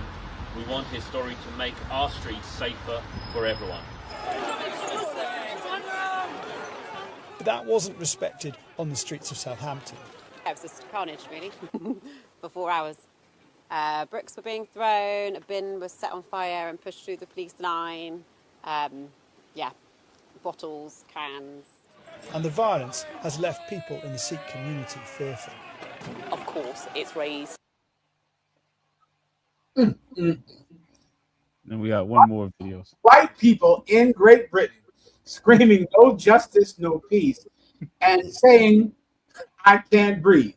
Bro, or you might. Bro, or you might. It's man's mad. Man's is mad. White people, you're understanding something that the Israelite School of UPK out there in the UK under Captain Karafia have been trying to tell you. This is what race is. Race is simply the best reason to kill someone when you're looking for any reason to kill someone. White people, you're being oppressed in the UK. I'm going to try to explain it to you right now because I understand it. Because I'm Black, Latino, West Indian, North American Indian. I understand it. It's not that the cops in the UK are pro-white. Are anti-white. Cops in the UK, police in the UK are not anti-white. Police in the UK are pro money, are pro pounds. They're pro pounds. That's what they're about. They don't care about race. Race, you see, race is something to poor people. When you're poor, you think this is happening to me because of my race, because I'm a different race. But then as you grow, you begin to understand white people don't have character. They don't have morals. They don't believe in anything. They don't have a thing they believe in. You see, poor white people, they believe in being white. They think that it's about being white because that's what they see. They're white. The rich aristocracy, the House of Lords, the House of Commons, the upper class in the UK, they are getting paid from Pakistan. They're getting money from India. They're getting money. They're getting rich because of those British territories that Queen Victoria gobbled up all of those years ago. That neighborhood brings in more money than you poor white people in the UK. They have more money. They're more rich. They have access to more money. So the police are simply tools of rich people to make sure that rich people are getting their way in society. So if you're in Mississippi, in America, or in Brooklyn or New York, you're going to think that the cops love white people. The police love property owners. That's who they love. Whoever owns property, whoever pays the most taxes, the police will work for. They'll just work for whoever has more money. So if you're in the UK and you're some poor football fan or some soccer hooligan, you'll think that it's because I'm white. No, it has nothing to do with that. Those Pakistanians, those India, going all the way back to the East India Company. The East India Company was the richest. The East India Company built the British Empire. There would literally be no British Empire without Queen Victoria sanctioning and Queen Elizabeth I sanctioning the East India Trading Company that built the British Empire, built it with money and gold and wealth that they stole from Africa, stole from India. The British Empire built Africa. Africa is a construction of the British Empire. They built it. You understand? They built the entire place. Right now, the national dish, Karafial, what's the national dish of England? Chicken tikka masala, sir. Say that again for everyone. Chicken tikka masala. Say it again for everyone. Chicken tikka masala. Chicken tikka masala. Not fish and chips, not those mushy peas, not that eel, those boiled eels or those pies, but an Indian dish, a dish from India, because that is how rich the British Empire got from India. That's where the money is. The money is not in you soccer and you football hooligans in the Great Britain. You're not bringing any goddamn money in there for King Charles, but India is. Good Lord, India is bringing money into that neighborhood, bringing in good money. So if that sword, if that knife has to touch a little soccer hooligan blood, then it's going to have to happen because they work for the rich. Race to a white person is simply the best reason to kill someone when you're looking for any reason to kill someone. Race does not mean more than that to a white person in power, to a white person in authority. If I was you poor white people in Great Britain, what you should do is you should start to look at your government and you should start to see that they love money more than they love the British citizen. That's what they love. They love money. And because of their love of money, they are treating you like garbage and treating a community that brings in more money than the white community. They're treating them better. Now, I have to ask you a question. Now, do you see why they were so cruel to the West Indians in Brixton, to the West Indians on the South in South London? Do you see why they were so cruel to us? Because when they were cruel to us, you thought it was about race, so you were fine. Because you said, we're white, they're West Indian, we're white, They're from South London. They're from Brixton. So we don't have to worry about it. You didn't care when they were being cruel to the people that came over there. Don't tell me the name of the boat. Don't say it. Do not say it, Karafia. Go ahead and say it, Karafia. What's the name of the boat? The Windrush, sir. You didn't care when they were being cruel to the people that came over on the Windrush. You didn't care about that when they were deporting them after they built the British Empire. Why? Because you said to yourself, I'm white, they're black, so I don't have to care about them. But now a white man is being handcuffed while blood is gushing from his wounds from a more profitable race than white people, from the Pakistanis and the Indians. You should have cared about the people that came there on the Windrush. You should have cared about the West Indians. You should have given them love. You should have said, wait a minute, Great Britain. Wait a minute, Margaret Thatcher, who was a terrible, evil woman who was cruel to the West Indians. You should have said, I know you're treating them cruel because they're poor and because you're rich. And I know that we're next. But instead, you didn't do that. You showed no mercy to the people from Trinidad, to the people from Jamaica. You showed no kindness to them. And now you're looking for kindness. Now you can't breathe. Now you can't breathe. You better understand something about yourself, white people. You know what you should understand, white people? White people have no unity. None. You understand, Karafia? Go on. Remember that for those purple pigs in the UK. Whenever you see white people getting handcuffed on the ground while they're bleeding to death, you know what you should say about white people? There is zero unity among white people. Go on. No unity. White people don't have any unity. Absolutely none. White people are not unified. White people are just greedy.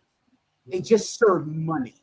That's right. But what you're doing in the UK, you're not doing it for money. You're doing it for the wealth and welfare of the people who were forgotten by Queen Victoria, forgotten by Queen Elizabeth, forgotten by Margaret Thatcher, forgotten by Tony Blair, forgotten by the House of Lords, forgotten by the House of Commons. You're fighting for the people who don't have enough money to matter in the UK. And your service is great among the angels, among the heavens. Your service is great. And you keep on doing it out. And white people in the UK should support you. They should stand up and give you money and support you because you understood the cruelty of white people before they did, before they knew about it. You understand, Captain? Come on, sir. Did you want to say anything else? That was pretty much it, sir. You know what I mean? I just wanted to get the UPK stance on that, sir. The water, sir. Water war, you keep on getting it on out there, brother. You keep fighting the good fight out there, rocking, fighting for commanding General Yohanna's cause. You understand? Come on, sir. Well done. How about Shimi Al-Shabarak? How about Shimi Al-Shabarak? The water eat from anything else? Come on, sir. Over here in New York, they're going crazy in the streets for a different reason. Here we go. The Knicks on the brink, getting closer to the brink of the first championship since 1973. Shout out to the Knicks. Knicks in 5. But all right, Ephraim. Get on. Knicks in 5. No sweat. Go ahead, Yes, sir. The original rallying cry was Knicks in 4. The city wanted a sweep, and when the Knicks did not, in fact, win in 4 games, this is what the streets look like. Well, let me tell you.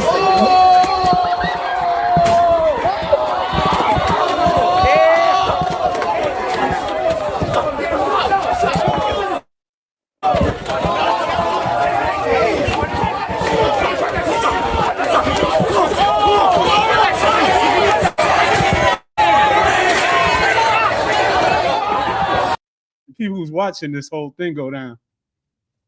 Who's watching? The cop. The cop. The NYPD blue standing right there, right? Well, let me tell you something, Knicks fans. The Knicks would have won this series in 4 games if it wasn't for that jinx, Donald Trump. Right. Trump is a goddamn jinx. Right. He's a curse. Donald Trump. The Knicks would have won this series in 4 games if it wasn't for that jinx, that curse. Donald Trump cursed the goddamn Knicks. They lost that game because he was sitting in that damn stadium falling asleep the whole damn game. Not only is Donald Trump a racist pink pig, not only is he a hateful bastard, a lidierda odioso, he's also a jinx, huh? He jinxed the Knicks winning the series in 4. They would have won it in, they would have swept San Antonio if it wasn't for that jinx. Right. Donald Trump, a damn curse. Yeah, but now, of course, they're going crazy. They're beating up everybody in New York.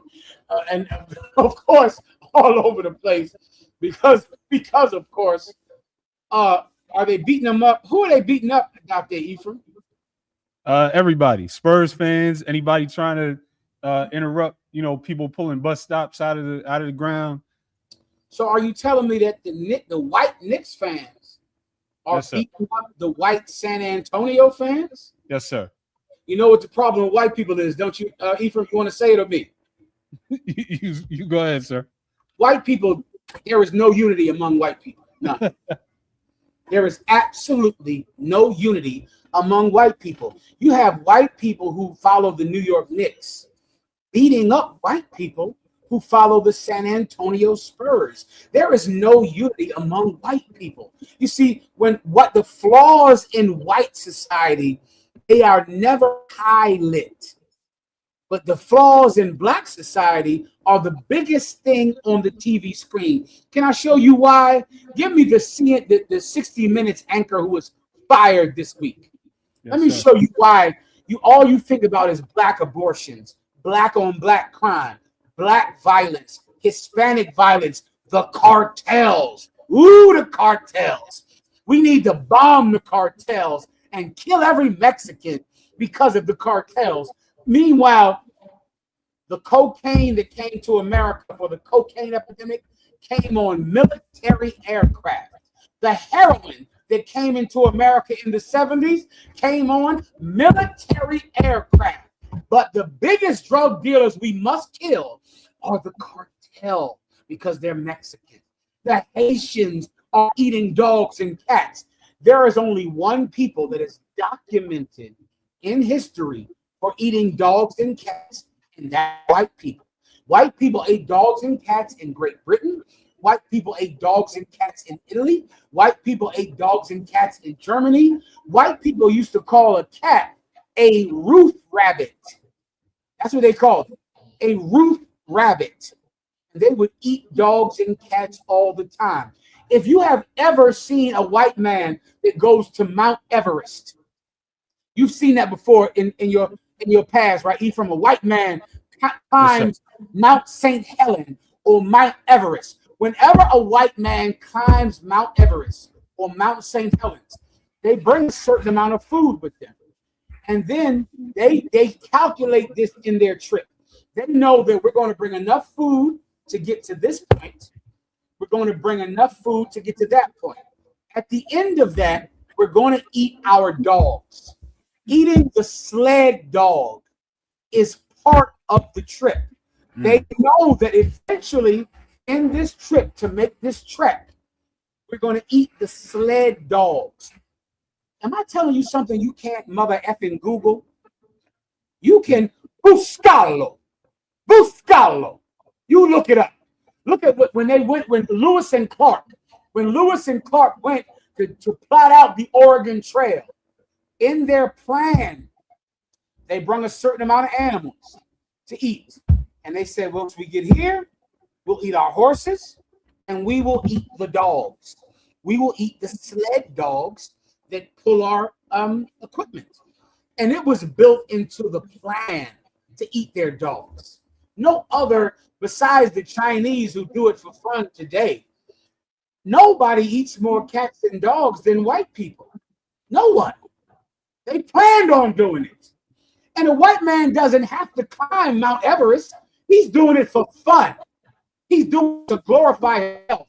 And he's going to eat the dogs on the way there or on the way back. He's going to eat the dogs. Who? Scott. What do you have? To my boss, Barry Weiss sends an email to my boss, Tanya Simon. Pause. Let me give you some context. I forget this guy. This cat's name is Scott Pelley. Now he is the longtime anchor of the #1 rated news show in America. 60 Minutes has the highest ratings for the last 30 years of any news show. So he didn't get fired because of poor performance. Right. Because 60 Minutes has the highest ratings for the last 30 years. He got fired because he could not stand changing the news, sculpting the news to fit the narrative of white supremacists. That's my first time saying the word narrative. I hate that word. I will never say it again. Do you understand, Ephraim?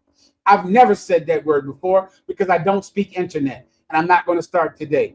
You know what? A better word for narrative is lies, right? Young kids, you say narrative. The term narrative used to be called lies. That's what it was called a long time ago. I'm going to continue to say the word lies. He got fired because he could not lie for white supremacists. He couldn't do it anymore. And remember when that white woman was shot by ICE agents? When ICE agents claimed that she was trying to run them over. She tried to run over the ICE agent, and the ICE agent shot her. Now just remember that story. And this is what Scott Pelley had to go through before 60 Minutes could tell that story. Now you'll see why you think black people, Latinos, are so violent and why we don't stick together. Play it. Barry Weiss sends an email to my boss, Tanya Simon. Two of the things in the email include, can we make the protesters look more violent? Now, I'm paraphrasing. I don't have the quote, but that's what was communicated to me. And the other thing was Renee Good's car. You need to describe her as driving toward the officer. The video showed that the officer wasn't standing in front of the car and she wasn't driving toward him, but that's what the president said about that. And that's the way she wanted it described. There was a thumb on the scale for the president's version of events that I felt was a level of political influence that I had never seen in 37 years at CBS News. Stop. You see, CBS News needs the government to approve a merger with their parent company and another company so they can basically be the biggest media company on the planet. But because it's a monopoly, they need the federal government to okay it. And that means there are billions of dollars on the line. You see, white people don't care about white people. They don't care about black people. They don't care about Hispanics. White people care about greed. That's it. They're basically cavemen who are forced to take showers periodically. That's what white people are. They're just rich and they have money, but their sentimentality is like a Neanderthal, like someone who just wants to eat and he never gets enough ever. They're greedy. So they don't care about things like you and I. You and I think it's about race. We think, well, it's, because they're white and I'm black. To them. They just absolutely need to be more and more rich. And if they're already billionaires, you know what a billionaire thinks about? You know what somebody that has $20 billion thinks about? He thinks about, God damn it, why don't I have $50 billion?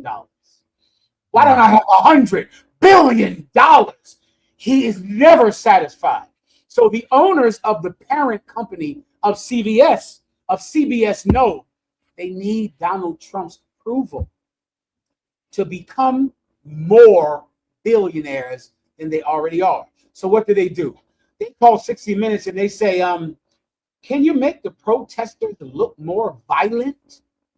Can you talk about them like they're violent? Can you show footage that looks like the woman was trying to hit the ICE agent when that's not what happened? Don't you understand, you white supremacists out there?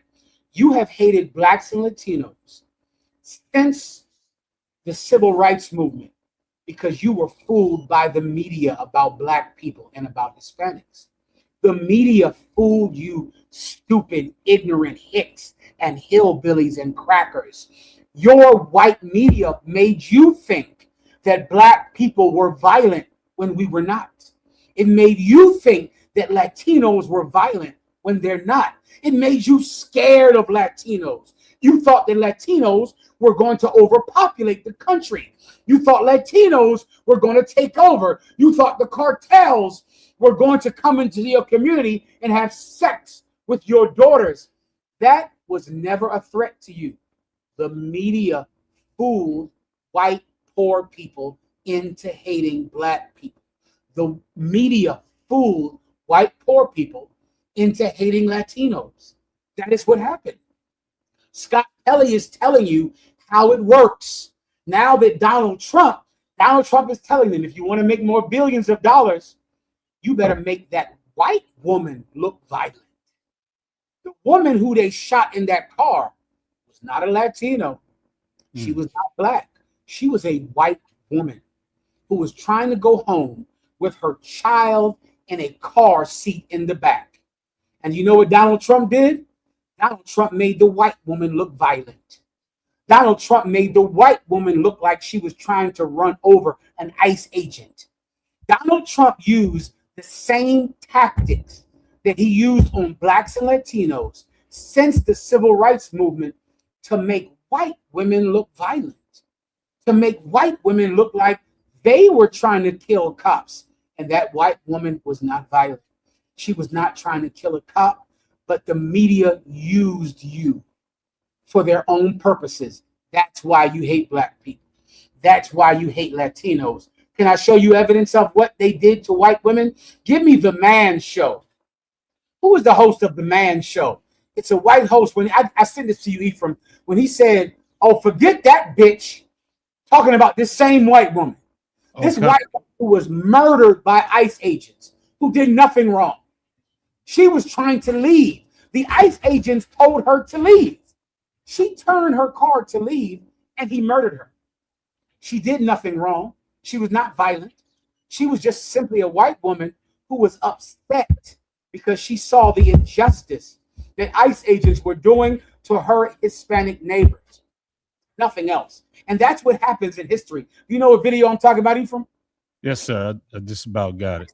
That's what happens in history. You know, there are some good white people. Some of you think that the Israelite School of UPK, under commanding General Yohana, some of you think we don't know that there are good white people. There are absolutely many good white people. Here's the problem.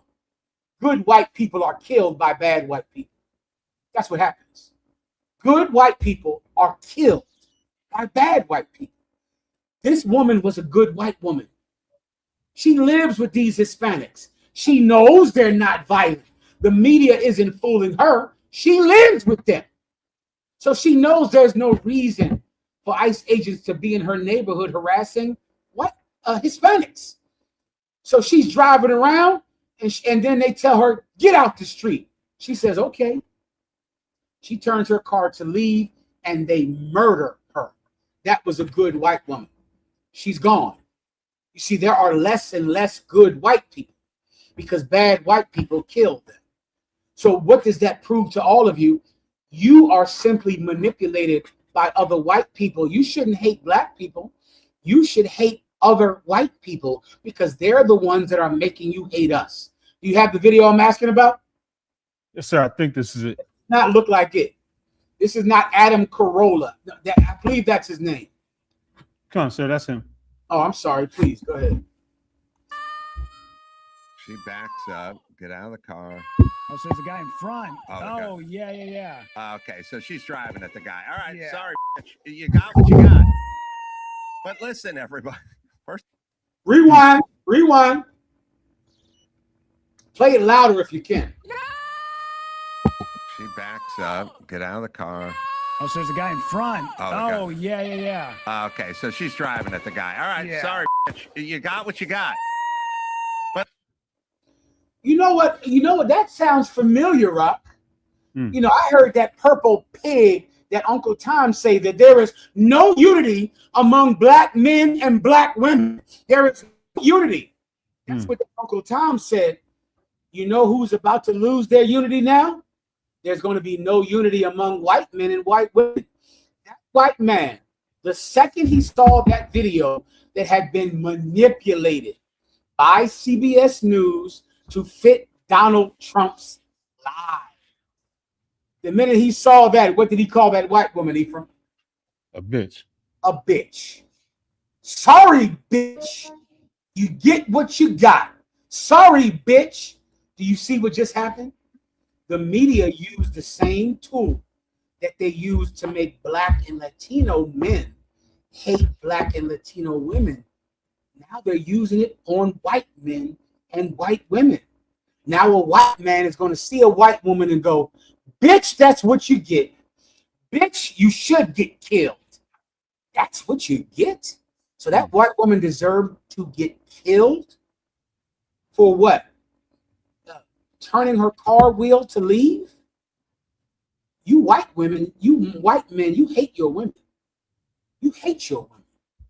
You hate them because the media has manipulated you to hate white women, to hate black people, to hate Latinos, to hate Haitians.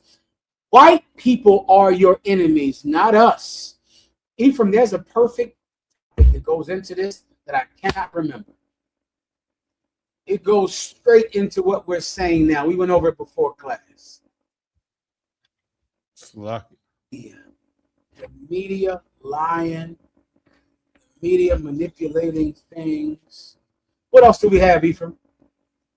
We have Trump and Netanyahu. We have right there, Trump and Netanyahu. Let me give you something else that the media is doing. The media is making you think that you have enemies in Iran. What do you have here? Go ahead and play this.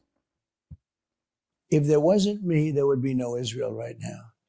Which you were angry with him. You said, are you effing crazy? What are you effing doing? I helped you stay out of jail. Is that true? Did you speak to him in those terms? I did. I wouldn't say angry. I was a little bit perturbed at his constantly fighting with Lebanon. You know, at some point I said, Bibi, we got to stop this. We got to stop it. But I have a very good relationship. We've done well together. He always says, we could never have done it, but everybody knows that we could have never done it without the United States. So they were referring to. I'll give it to him the context if I could, Ephraim. Come on. The press reported that Donald Trump cursed out Benjamin Netanyahu because, of course, Donald Trump is only in this war in Iran because of the Israeli government who attacked Iran against the wishes of the American government. So after the Israeli government attacked Iran, America had no choice but to assist them because their bases are together in the Middle East. So if you attack Israel, you're going to have to attack America because their bases are joined together. Marco Rubio said it. He said that the Israeli government said that we are going to attack Iran whether America wants us to or not. Now, the American government wants the Israeli government to stop attacking Iran. The Israeli government says we're going to attack them regardless of what you want.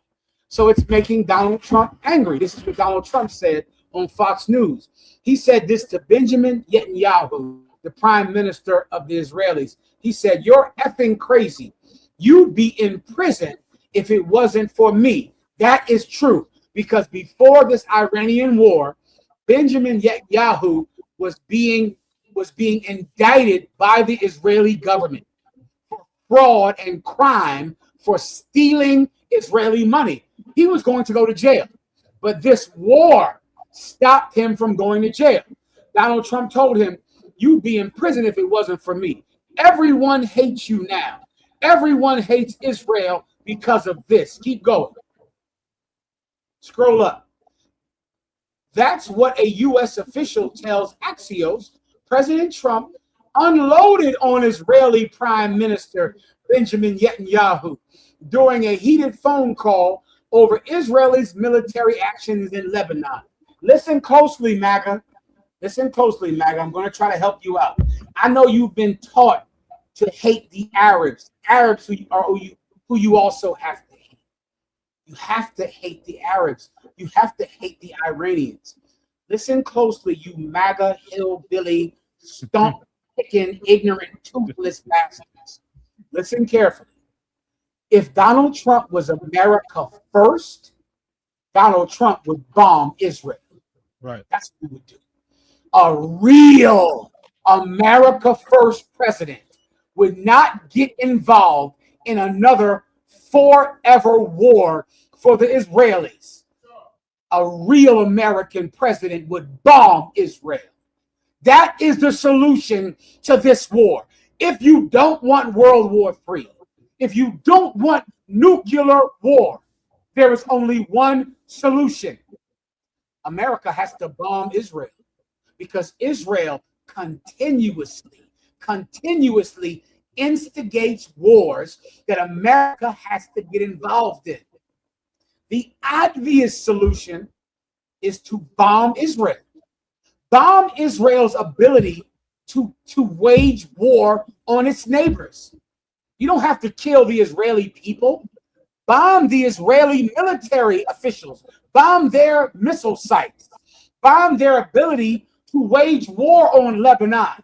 If Donald Trump does not want the Israelis to attack Lebanon, and the Israelis refuse to listen to Donald Trump, if he was a real man, what would he do? He would bomb Israel. He would bomb them. Is that without precedent? Don't you understand? I know America and Israel are allies. So what? The Americans and the Russians were allies in World War II. During World War II, the Allied powers were Free France, the Russians, the Americans, and I think that's it. Am I wrong, Ephraim? That's it. The Free French, the Russians, and the Americans. Those were the freedom powers, the Allied powers, and they were fighting the Germans, the Italians, and the Japanese. The Russians and America were allies. They won World War II together. But as soon as World War II was over, America made Russia its enemies because Russia's greed to control Europe could not be stopped. Russia refused to stop. Russia was going to take over Europe just like the Germans. So Americans had to make Russia their enemies, even though they were allies. Let me tell you something. The Israelis were American allies, but the Israeli greed for empire will not be stopped. Donald Trump knows that the Israelis should not bomb Lebanon. He knows that they need America. They're not listening to him. Their greed for empire is too strong. If Donald Trump was America first, he would bomb Israel. He would bomb them. Let me tell you white people something. You don't have a strong leader now. Donald Trump is a weak, ineffective, impotent, swollen-footed leader. That's what he is. He's a fat-footed, liver-spotted, weak leader. And he will never bomb Israel. When bombing Israel would avoid World War III. That would be it. You would instantly avoid World War III. The Iranians did not have the capacity to make nuclear weapons. There was no reason to bomb Iran. The only reason to bomb Iran was so that the Israelis could gobble up more real estate in the Middle East. That was it. That's why for 40 years, even though everyone says that Iran is a threat. No one ever bombed Iran when they've been saying they're a threat for 40 years. Why? Because they don't want the Straits of Hormuz to get closed. Everyone else knew can't bomb Iran. It's not worth it. They're not a real nuclear threat. And if you bomb Iran, the gasoline prices are going to go out the roof and your economy is going to fall, not because of war, but because of gasoline prices. That's why for 40 years, no one has ever. But oh, the Israelis have a weak, fat-footed, liver-spotted 80-year-old falling asleep at a Knicks game. You know that fat bastard fell asleep at the most exciting game in NBA history. Do you know that up? Yes, sir. Donald Trump fell asleep during the most exciting game in NBA history. The biggest comeback in NBA history. His fat foot full of goddamn swollen edema made him go to sleep. Even the biggest comeback in history couldn't keep his fat foot awake. You want him to be president? He should bomb Israel and save the lives of millions of people and avoid World War III. One day you'll have a strong leader. One day. A strong leader is coming. Su día está llegando. Su día está llegando. Your day is coming, white people. You're not going to have to suffer under some sick, stupid pedophile as your president anymore. Jesus Christ is coming back to give you good leadership. Strong leadership. Is there anything else? Sir, that's all on that. We had this clip from the treatment of the Dimona Israelites by the Israeli government. Go. When we arrived in Israel in 1968, we came under the law of return.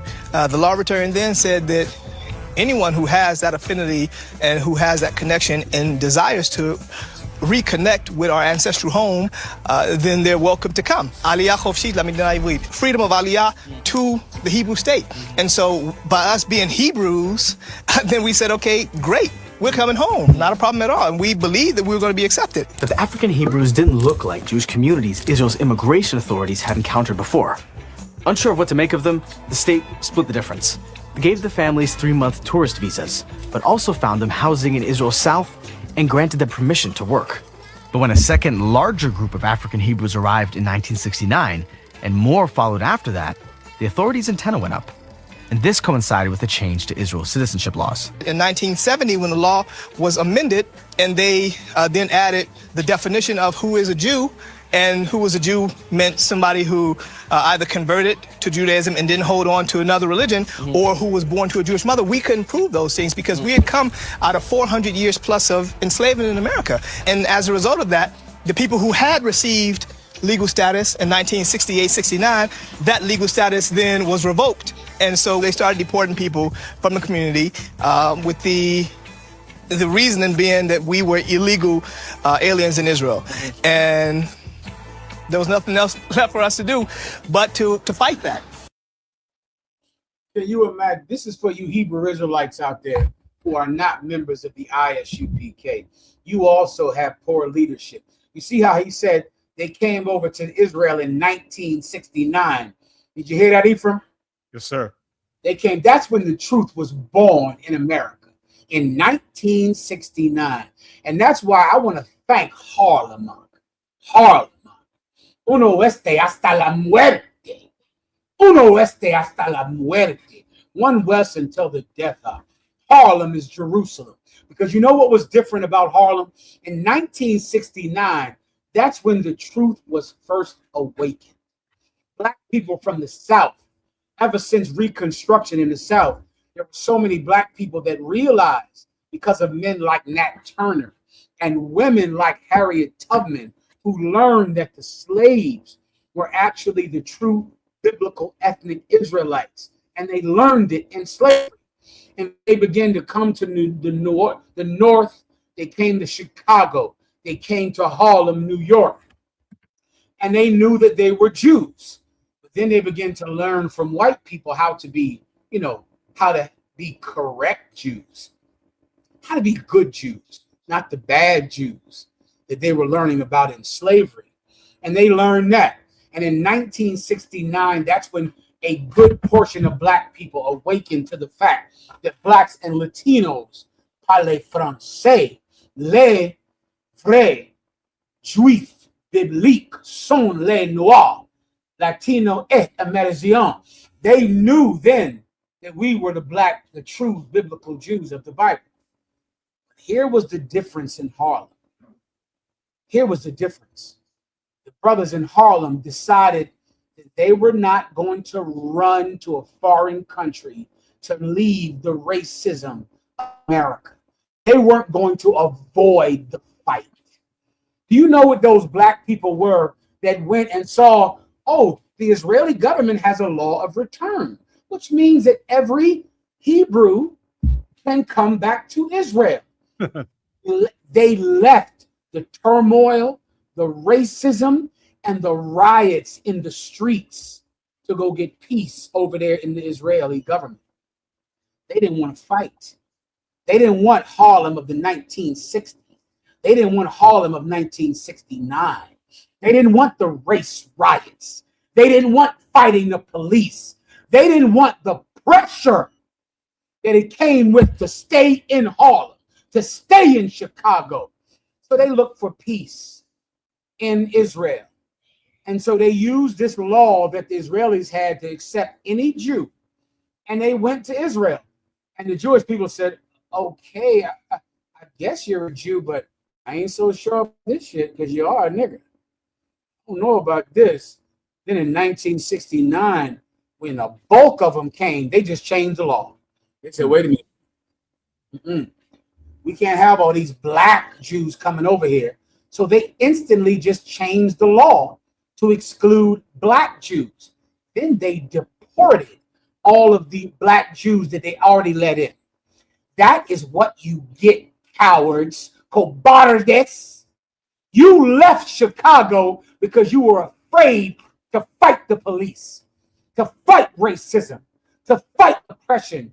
You thought you could go grow corn and potatoes in some desert in the Middle East and not have to fight for your people. But not in Harlem. In Harlem, 7 men stayed. They didn't flee. They didn't believe in no goddamn flee doctrine, because when you flee, who are you leaving behind? They refused to leave any behind. So They weren't going to run to Israel to go make a goddamn farm in Israel and Dimona, Africa. Nah, we'll stay here in Harlem. We'll stay here with the burning cars and the burning buildings and the police killing us and the Muslims committing murder against us. We'll stay right here and we'll fight for our people, because if we flee to the Middle East, who do we leave behind? And that's why 125th Street, 1 West, Harlem, New York, is a sacred place. It's a holy place. It is Jerusalem, because there was courage found that men would not flee. They would not leave. They would not go to the Middle East for safety. They stayed with their brothers and sisters who could not leave. And if not for their sacrifice, Commanding General Yohana would have never found the truth. And if Commanding General Yohana would have never found the truth, then we would have never found the truth. Uno este hasta la muerte. Everyone understands. Yeah, I'm right. Me entiendes. Is there anything else? Wow, sir. So on that, we have this clip on an American journalist in the state of Israel.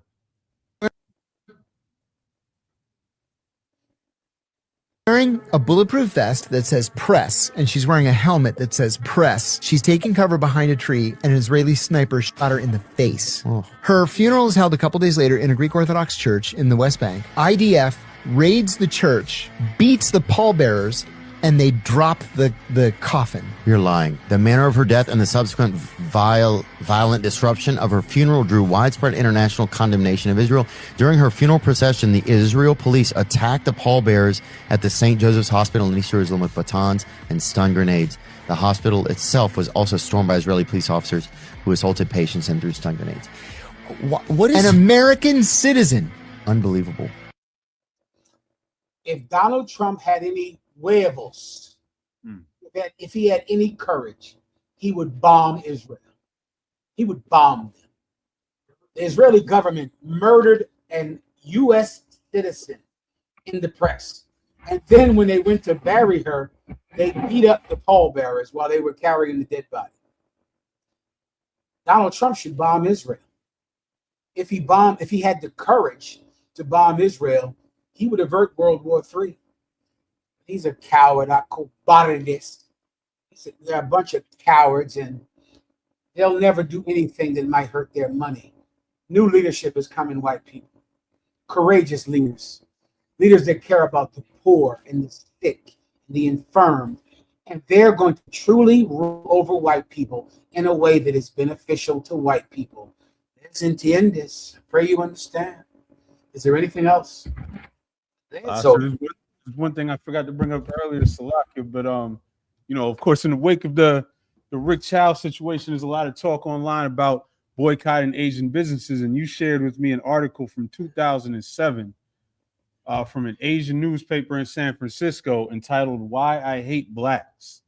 Everyone knows about the story about that brother that was killed by that so-called Chinese person for stealing a bottle of water. And then, of course, during the criminal case, when the Chinese man was charged with murder, he hired a black attorney, the same kind of black attorney that Carmelo Anthony's parents would never hire because he was black. But the Chinese person hired him, and that black man used his gift to destroy black people and to hurt black people, just like Ba'ali in the book of Judges, I believe it is. Well, let me give you the other side. Where are we at right now? What's the story again? This article from Asian Week in 2007. If I could try to make you understand why Chinese people don't respect us, and then I think at the end, after the proposed boycotts were proposed about boycotting Chinese restaurants, Chinese hair salons, then another Chinese person says, go ahead and try to boycott us.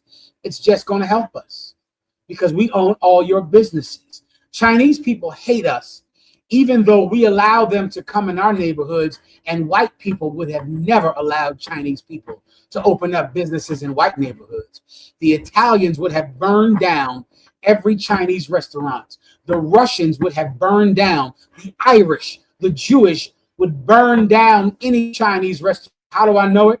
Because they tried it first, and the restaurants got burned down. That's how I know. Slaga, sir. I'm sorry. If I could, you just reminded me of something, a story I read a while ago. There's a town in Oregon where they still have these tunnels from the 1800s. And the story behind it is when Chinese immigrants came to this town, the white man forced them to go underground to conduct their business. They couldn't even walk the streets above ground. Brother, I know these stories, Ephraim, and that's why I always wondered, why do Chinese people hate us when we are the only race that gave them any hospitality? They tried to open up Chinese restaurants in white neighborhoods, and white people burned their businesses down. They burned them down. And so they came to black communities because there was nowhere else they could go. And we accepted them. We were kind to them. We gave them our patronage and our hospitality. And Chinese people hate us, even though they would not have survived without our hospitality. Then I found out why. Because you know what? When white people burned down Chinese restaurants, Chinese people respected them because of it. Chinese people looked at them like, well, really, they love their neighborhood. They'll never let us open up a restaurant in their neighborhood. The more hospitality that we showed Chinese people, the more they thought that we were worthy of disrespect. And I have an article from a Chinese man in San Francisco that will explain it. Please, Ephraim, tell them where this is and when it came out, and then read it for them, please. On February 23rd, 2007, a weekly newspaper based in San Francisco called Asian Week published an op-ed by Kenneth Ang titled "Why I Hate Blacks." So we have the excerpt here. Contrary to media depictions, I would argue that blacks are weak-willed. They're the only race that has been enslaved for 300 years. Blacks are easy to coerce. This is proven by the fact that so many of them, including Reverend Al Sharpton, tend to be Christians. If you don't, Jesus Christ, can you put it up on the screen, please, so everyone can see what you're reading from? This is an article that came out in San Francisco, in the San Francisco Times, I believe. Read it from the top. And then read it slower so I can break it down for them, please. Go ahead. Blacks are easy to coerce. We gave them a place to set their businesses up when white people didn't do it. White people hated them. You know that whole story about how Chinese people eat cats and dogs? That came from when they were trying to open up businesses in Chinese neighborhoods. Commander General Yohana just brought this out. White people used to hate Chinese people, and they would never let them open up businesses in their neighborhoods. It wasn't until white people wanted to make allies with China that they began to make the lie about the model American that Chinese people were. But before that, you know what Chinese people were? A bunch of opium dealers who opened up dens of iniquity. I know you've heard that term before, a den of iniquity. Sure. A den of iniquity was the name for a Chinese business because they believed that every Chinese business had an opium den in the basement. And so anytime a Chinese person tried to open up a restaurant, they said another den of iniquity, a home of sin where they're going to do opium and do drugs. And they ran every business, every Chinese business out of Chinese neighborhoods. And they came to black neighborhoods and we accepted them. We gave them hospitality. We gave them our kindness. And they returned our kindness with hatred. You would think that Chinese people would say, I make my entire living and I put my kids through college. I send my kids to MIT with the money I make from black people. If one of them steals a bottle of water, let him go. Let him go. No problem. I'm not going to worry about a bottle of water because this community has done so much for me. You would think that's what Chinese people would say. You would think they would say, sure, he's shoplifting. He's shoplifting. He stole a piece of candy. He stole a bottle of water. But what has the Black and Latino community done for Chinese people? You know what? Just put his picture on the wall. We won't let him back in here again. But I'm not going to hurt a black child over some small petty theft because I appreciate what the black community has done for Chinese people. They've done something that white people would never do. That's not how Chinese people think about us. That's why they murdered that child over petty theft. Read it from the top now to explain their thinking. Yes, sir. Blacks are easy to coerce. This is proven by the fact that so many of them, including Reverend Al Sharpton, tend to be Christians. Tend to be what? Christians. Tend to be what? Christians. Do you understand that Chinese people who come from a communist, atheist country, their gods are, I think, those stupid golden cats. They got some gold cat in those Chinese restaurants. I look at it like it's a joke. I remember when I was young in the truth. No one do this, okay? We don't do things like this anymore. Commander General Yohana has civilized the Israelite school of UPK. But I was in the UPK when it was not civilized. Commander General Yohana was in the UPK when it was very uncivilized. That's all I'm going to tell you. Everybody understand? Yes, sir. I went into a Chinese restaurant with a general one time. I'm a trooper and I'm serving him as my lord. And we in a Chinese restaurant and there's an idol sitting there. It's a cat and it has candy on a tray. And the general just picks up the candy and starts eating it right in front of the Chinese person. And they go, oh, no, no, oh, no, no, no, no, oh, no, no, no, no, no, just like that. Oh, no, no, no, no. He goes, what's the problem? It ain't nothing but a piece of candy. The general said, that idol can't eat it. And he just ate that candy. And they said, get out of here. Get out, get out. He said, what? All right, fuck it then. Fine. I'm out of here. And just ate all that goddamn candy. I saw that. You know, don't do that, Akim. Everyone understands? Yes, sir. Okay. They look at us like we are stupid because we have a white God and white people are our slave masters. And they think it is utterly ridiculous to have a God who is white when white people enslaved you. They can't believe it. They think that having a cat as a God is more sensible. They think it's a more sensible choice than God. They think we're stupid because we're Christians. Because we're Christians. Keep reading. Khan. Yet at the same time, they spend much of their time whining about how much they hate the whites that oppress them. Yet they spend much of their time whining about the whites that oppress them, yet their God is white. Their Jesus is white. Just today, about an hour before this show, this class, Donald Trump was in the White House doing a press conference. He said, we built this country, men like me. I built this country, not the complainers. The complainers, they didn't build this country. Men like me built this country. That's what that fat-footed, diabetic, high blood pressure Donald Trump said. He said that. And as I watched it, I went, my God, they have no care for our labor, no care of what we went through. Donald Trump thinks he built the country when his father came to America rich already, when he's gotten every privilege. And we built this country. Let me tell you who built America. The people that complained about America built America. The people that protested about America built America. If not for our complaints, our marching, and sometimes our rioting, if not for our protests that shut down traffic, our protests that stopped the economy from thriving, America would be Russia. There would be no rights here, no freedom here. The complainers built America. The protesters, the people that were not satisfied with any lack of liberty, any lack of freedom. That is why America is known as the home of the free and the land of the brave, because of the people that refuse to have it any other way.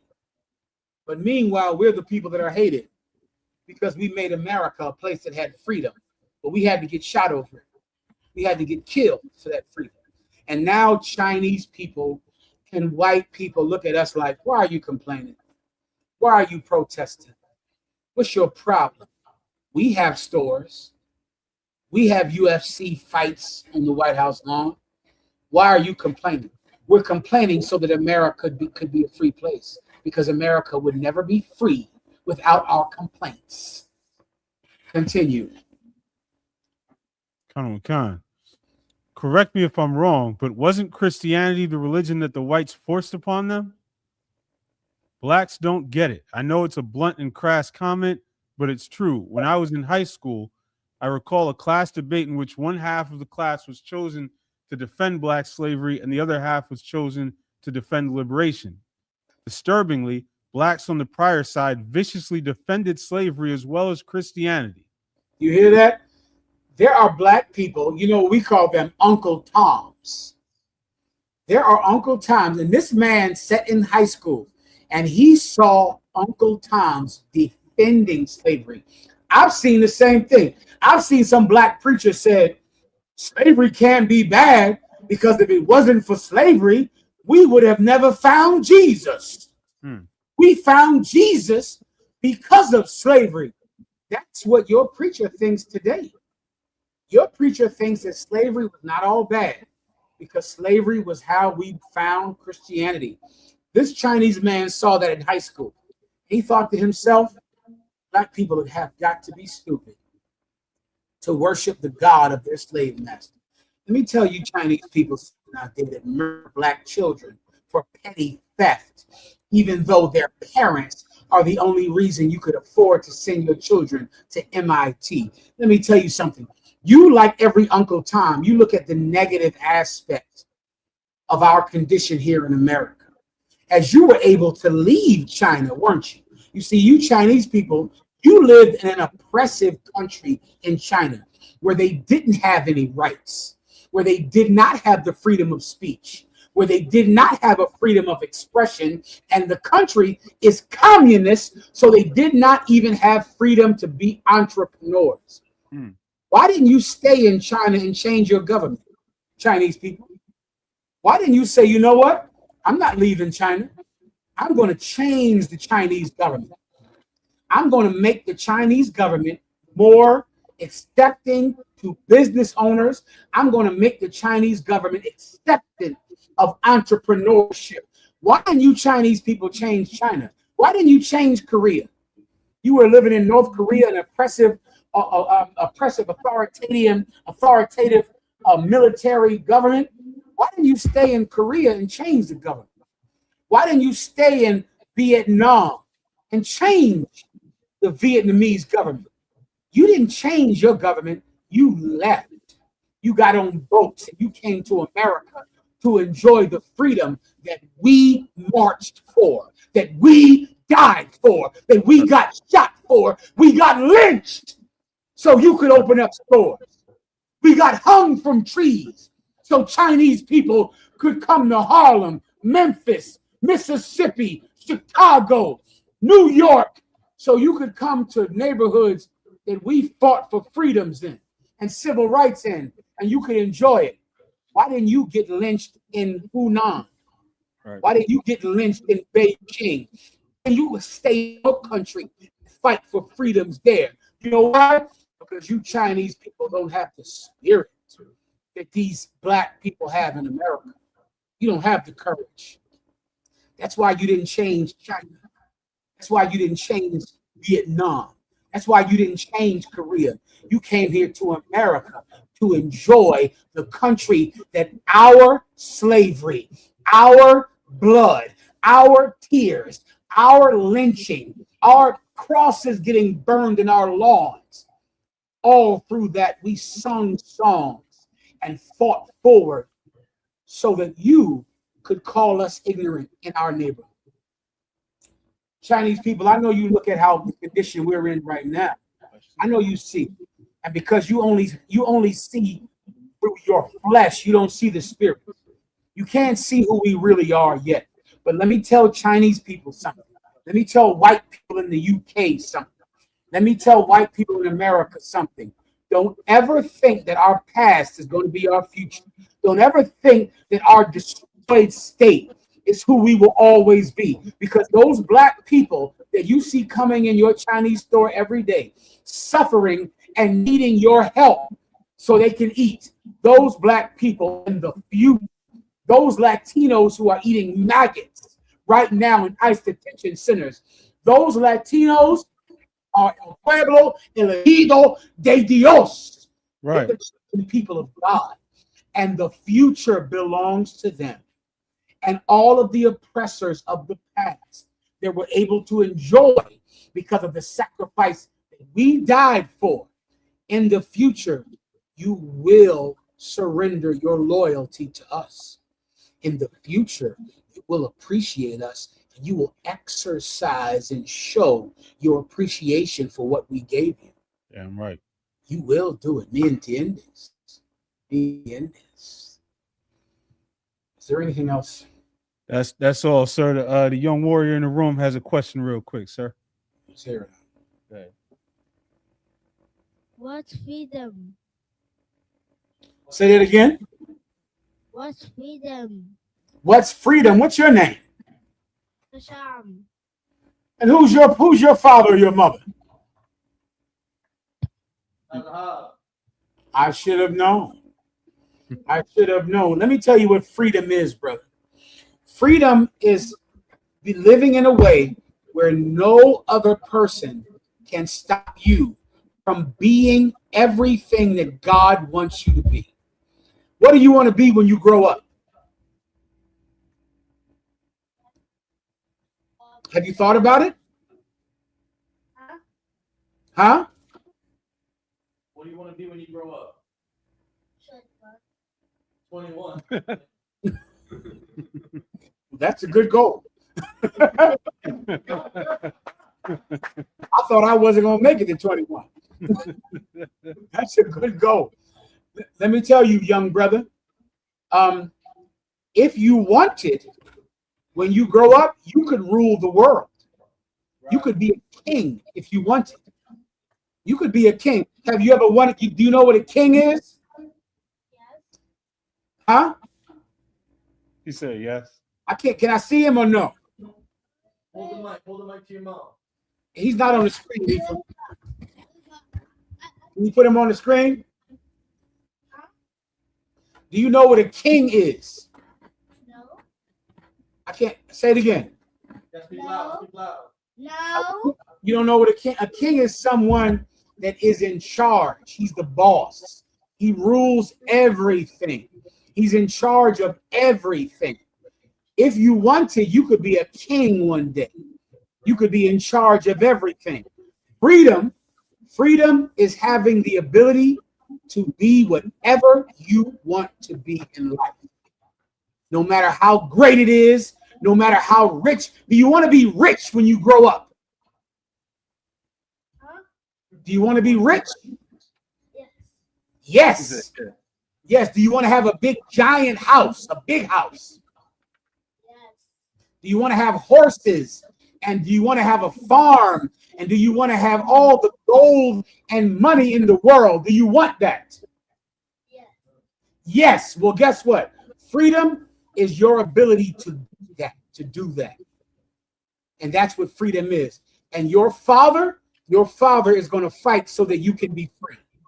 So you can do it. Do you understand? Now, let me teach you some Spanish.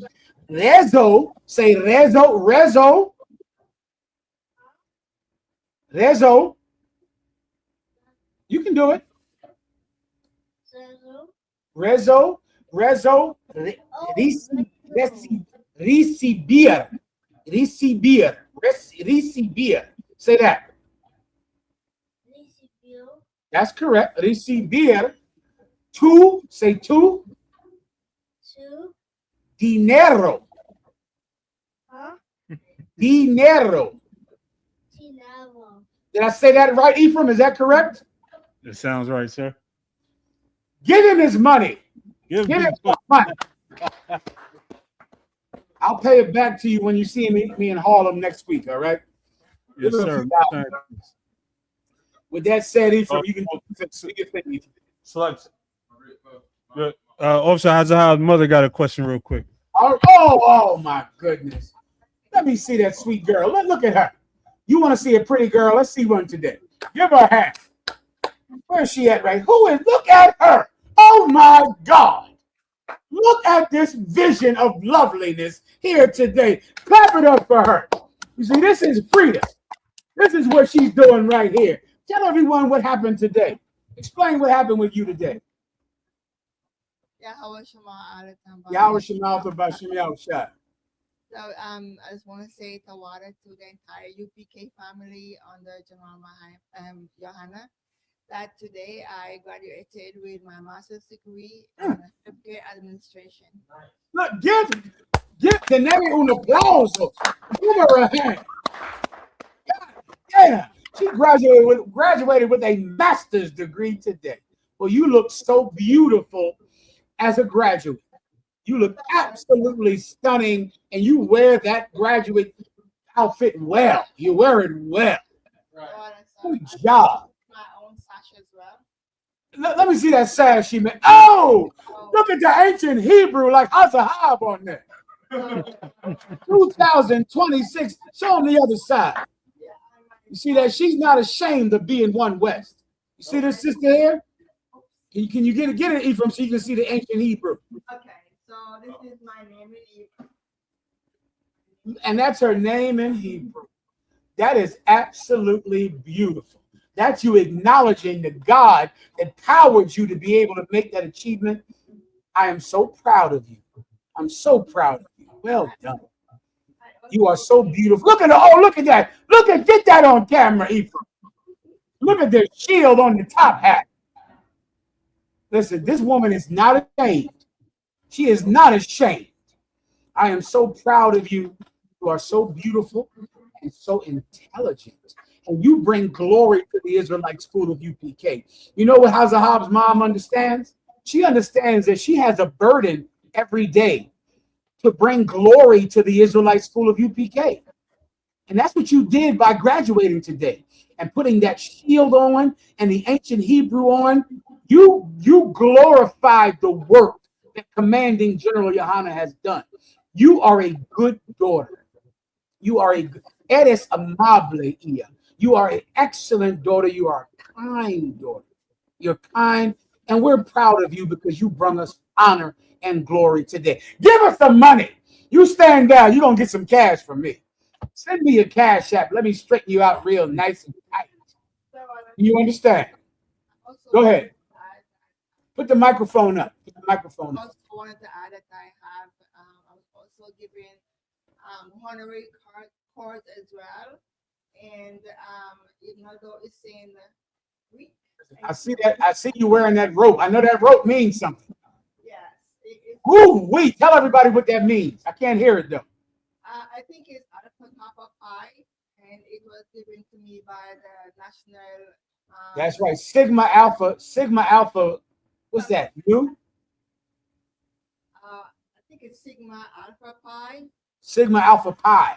Yes. Sigma Alpha Pi. Absolutely. And that's the National Honor Society. Yeah, it's from the National Society of Leadership and Success. And that's what that rope means as well. That rope you wearing. So this is their honorary ropes as well. Yeah, that's what you're wearing right there. You're right. That means not only did you graduate, but you graduated with high honors. Do you understand? You brung the Israelite School of UPK honor and glory, and I'm so proud of you. You know I love you. I'm happy that you're here with us, and I'm so proud of you. Well done, baby girl. Good job. Give her a hand. He said, send me over that cash app. I believe Commanding General Yohana would like to reward you. Is there anything else? There's a question behind it, sir. Please, go ahead. Yahweh Shabbarakatah. I just have a question. Like, not too long ago, somebody from my past had passed away, and I don't want to get into too specifics, but for lack of a better term, I didn't shed too many tears about it, and I made those feelings known on my social media out of a moment of anger, and like, and recently, like in just a shorter period of time, it was, I've lost 3 family members, 2 of my aunts from my mother's side and an uncle 2 days ago from my father's side is no longer with us. So my question overall is like, is this the Most High like trying to send me a message to not celebrate, people dying that I may have had a problem with in the past? Because, it's just like sometimes it kind of bothers me, like, even on the media in general, like our people sometimes are being told how to feel about stuff, like the Karmelo Anthony case that you had talked about earlier. I've been following the verdict and all the reactions and all the rest, and it kind of brought me back to the Jordan Neely and Daniel Penny trial, that when he was acquitted and he was an Edomite who choked out the brother on the train. And so, all these mixed emotions, and I don't know, that's about it. Salakia. I'm still not sure of your question, Ephraim. I'm not sure what you're asking me. Is there a specific question you're asking me? Well, overall, it's like my question is the Most High like trying to send me a message to not, be celebrating somebody else's death when, people close to me have passed, because. Wait, whose death would you celebrate? Not celebrate, but like somebody from the past that that I've had issues with in the past. So has someone died from your past that you had issues with? Kabra Khan, sir. Okay, and you're wondering if the Lord is telling you not to celebrate the death of your enemy who was an Israelite. This enemy we're talking about is the same nation as you. Is that correct? Kabra Khan. Oh, well, absolutely. You should never celebrate the death of your enemy who is of the seed of your people Israel. You don't want to celebrate that at all. Why is that? Because you should always remember that if not for the grace of God, that would be me. It's very important when your enemy dies, who is of your people, for you not to celebrate it as if your life is not hanging in doubt every day. Always remember that. There is an important lesson in learning when your own people die who you might have some type of beef with or arguments with, or people that might have hurt you in the past, but they're your brother, your sister, your cousins, your neighbors. You might want to celebrate the fact that they died because you're alive. That would be an extreme error, because in doing so, you would forget that the only reason you're alive is by the grace of God. It's because of God's mercy, because of an education that person was never afforded. That person who you hate in the world, they never got the opportunity that you received. So it's more beneficial for you to say, my enemy from my childhood, some woman that broke my heart, some man that stole money from me, my brother in my home who should have loved me, but instead he abused me, he's dead. So what do I think now? I thank the Lord God who had mercy on me and not on him. I thank God for giving me mercy. I thank God for giving me more time, tiempo, so that I could make sure that I don't hurt someone, that I don't abuse someone the way that they abuse me, that I'm not worthy of the same death that my adversary received. It's more time you have to get yourself right up. And you should always be thankful for that time. You understand? Ephraim, I know you. Permitira vivir. That's correct. Is there anything else? That's all, sir. The water. The water to you, Ephraim. The water for your service. Thank you once again. Go to Lao. I'll be in Harlem next week. Most high. Next week, up the water Salaki for Cruzar La Liena, across the line. I'm into it now as fast as I can. Asher, Asher, I'm getting the hell up out of here. Get it on, Asher. Are you ready to rock? I want to say the water to Captain Karathia out of the UK. The water again, brother. The water for your service out there for Commander General Yohana. The water to Big Colleen, Big Texas out there. The water to you, Chi-Town. The water to you, Chi-Town. I appreciate you, brother. South Carolina, you there? Who's the brother on the end? Dallas. Big Dallas, Big Texas. I see you, Dallas, Texas, man. The water for your service as well, warrior. Who's in the middle? Who am I missing? You got Virginia there. VA. Trinidad. Good to see you, Trinidad. I need to get out there and see you in Trinidad as well, brother. Most High in Christ with Commander General Yohana's permission. Who else am I missing? That's all, sir. All right, Asher, you want to say something? Sir, whenever you want to pass the class over, I was gonna do an announcement. Please pass the class over to police and officer Shaw. You got it up. Everybody clap it up. Men of Israel, we're gonna give one courtesy salute to the teacher. Men of Israel, Amadyam, which means to stand.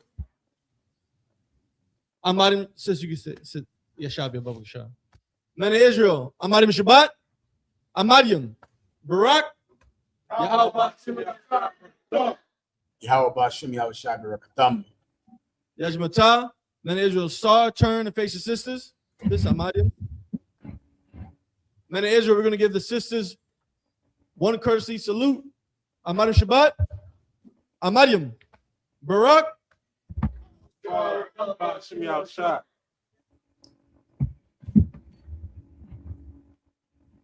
Yajmata, class dismissed. The water, sir. Water to you, Asher. All right, Harlem. See you next week, Lord of Love. Lord also.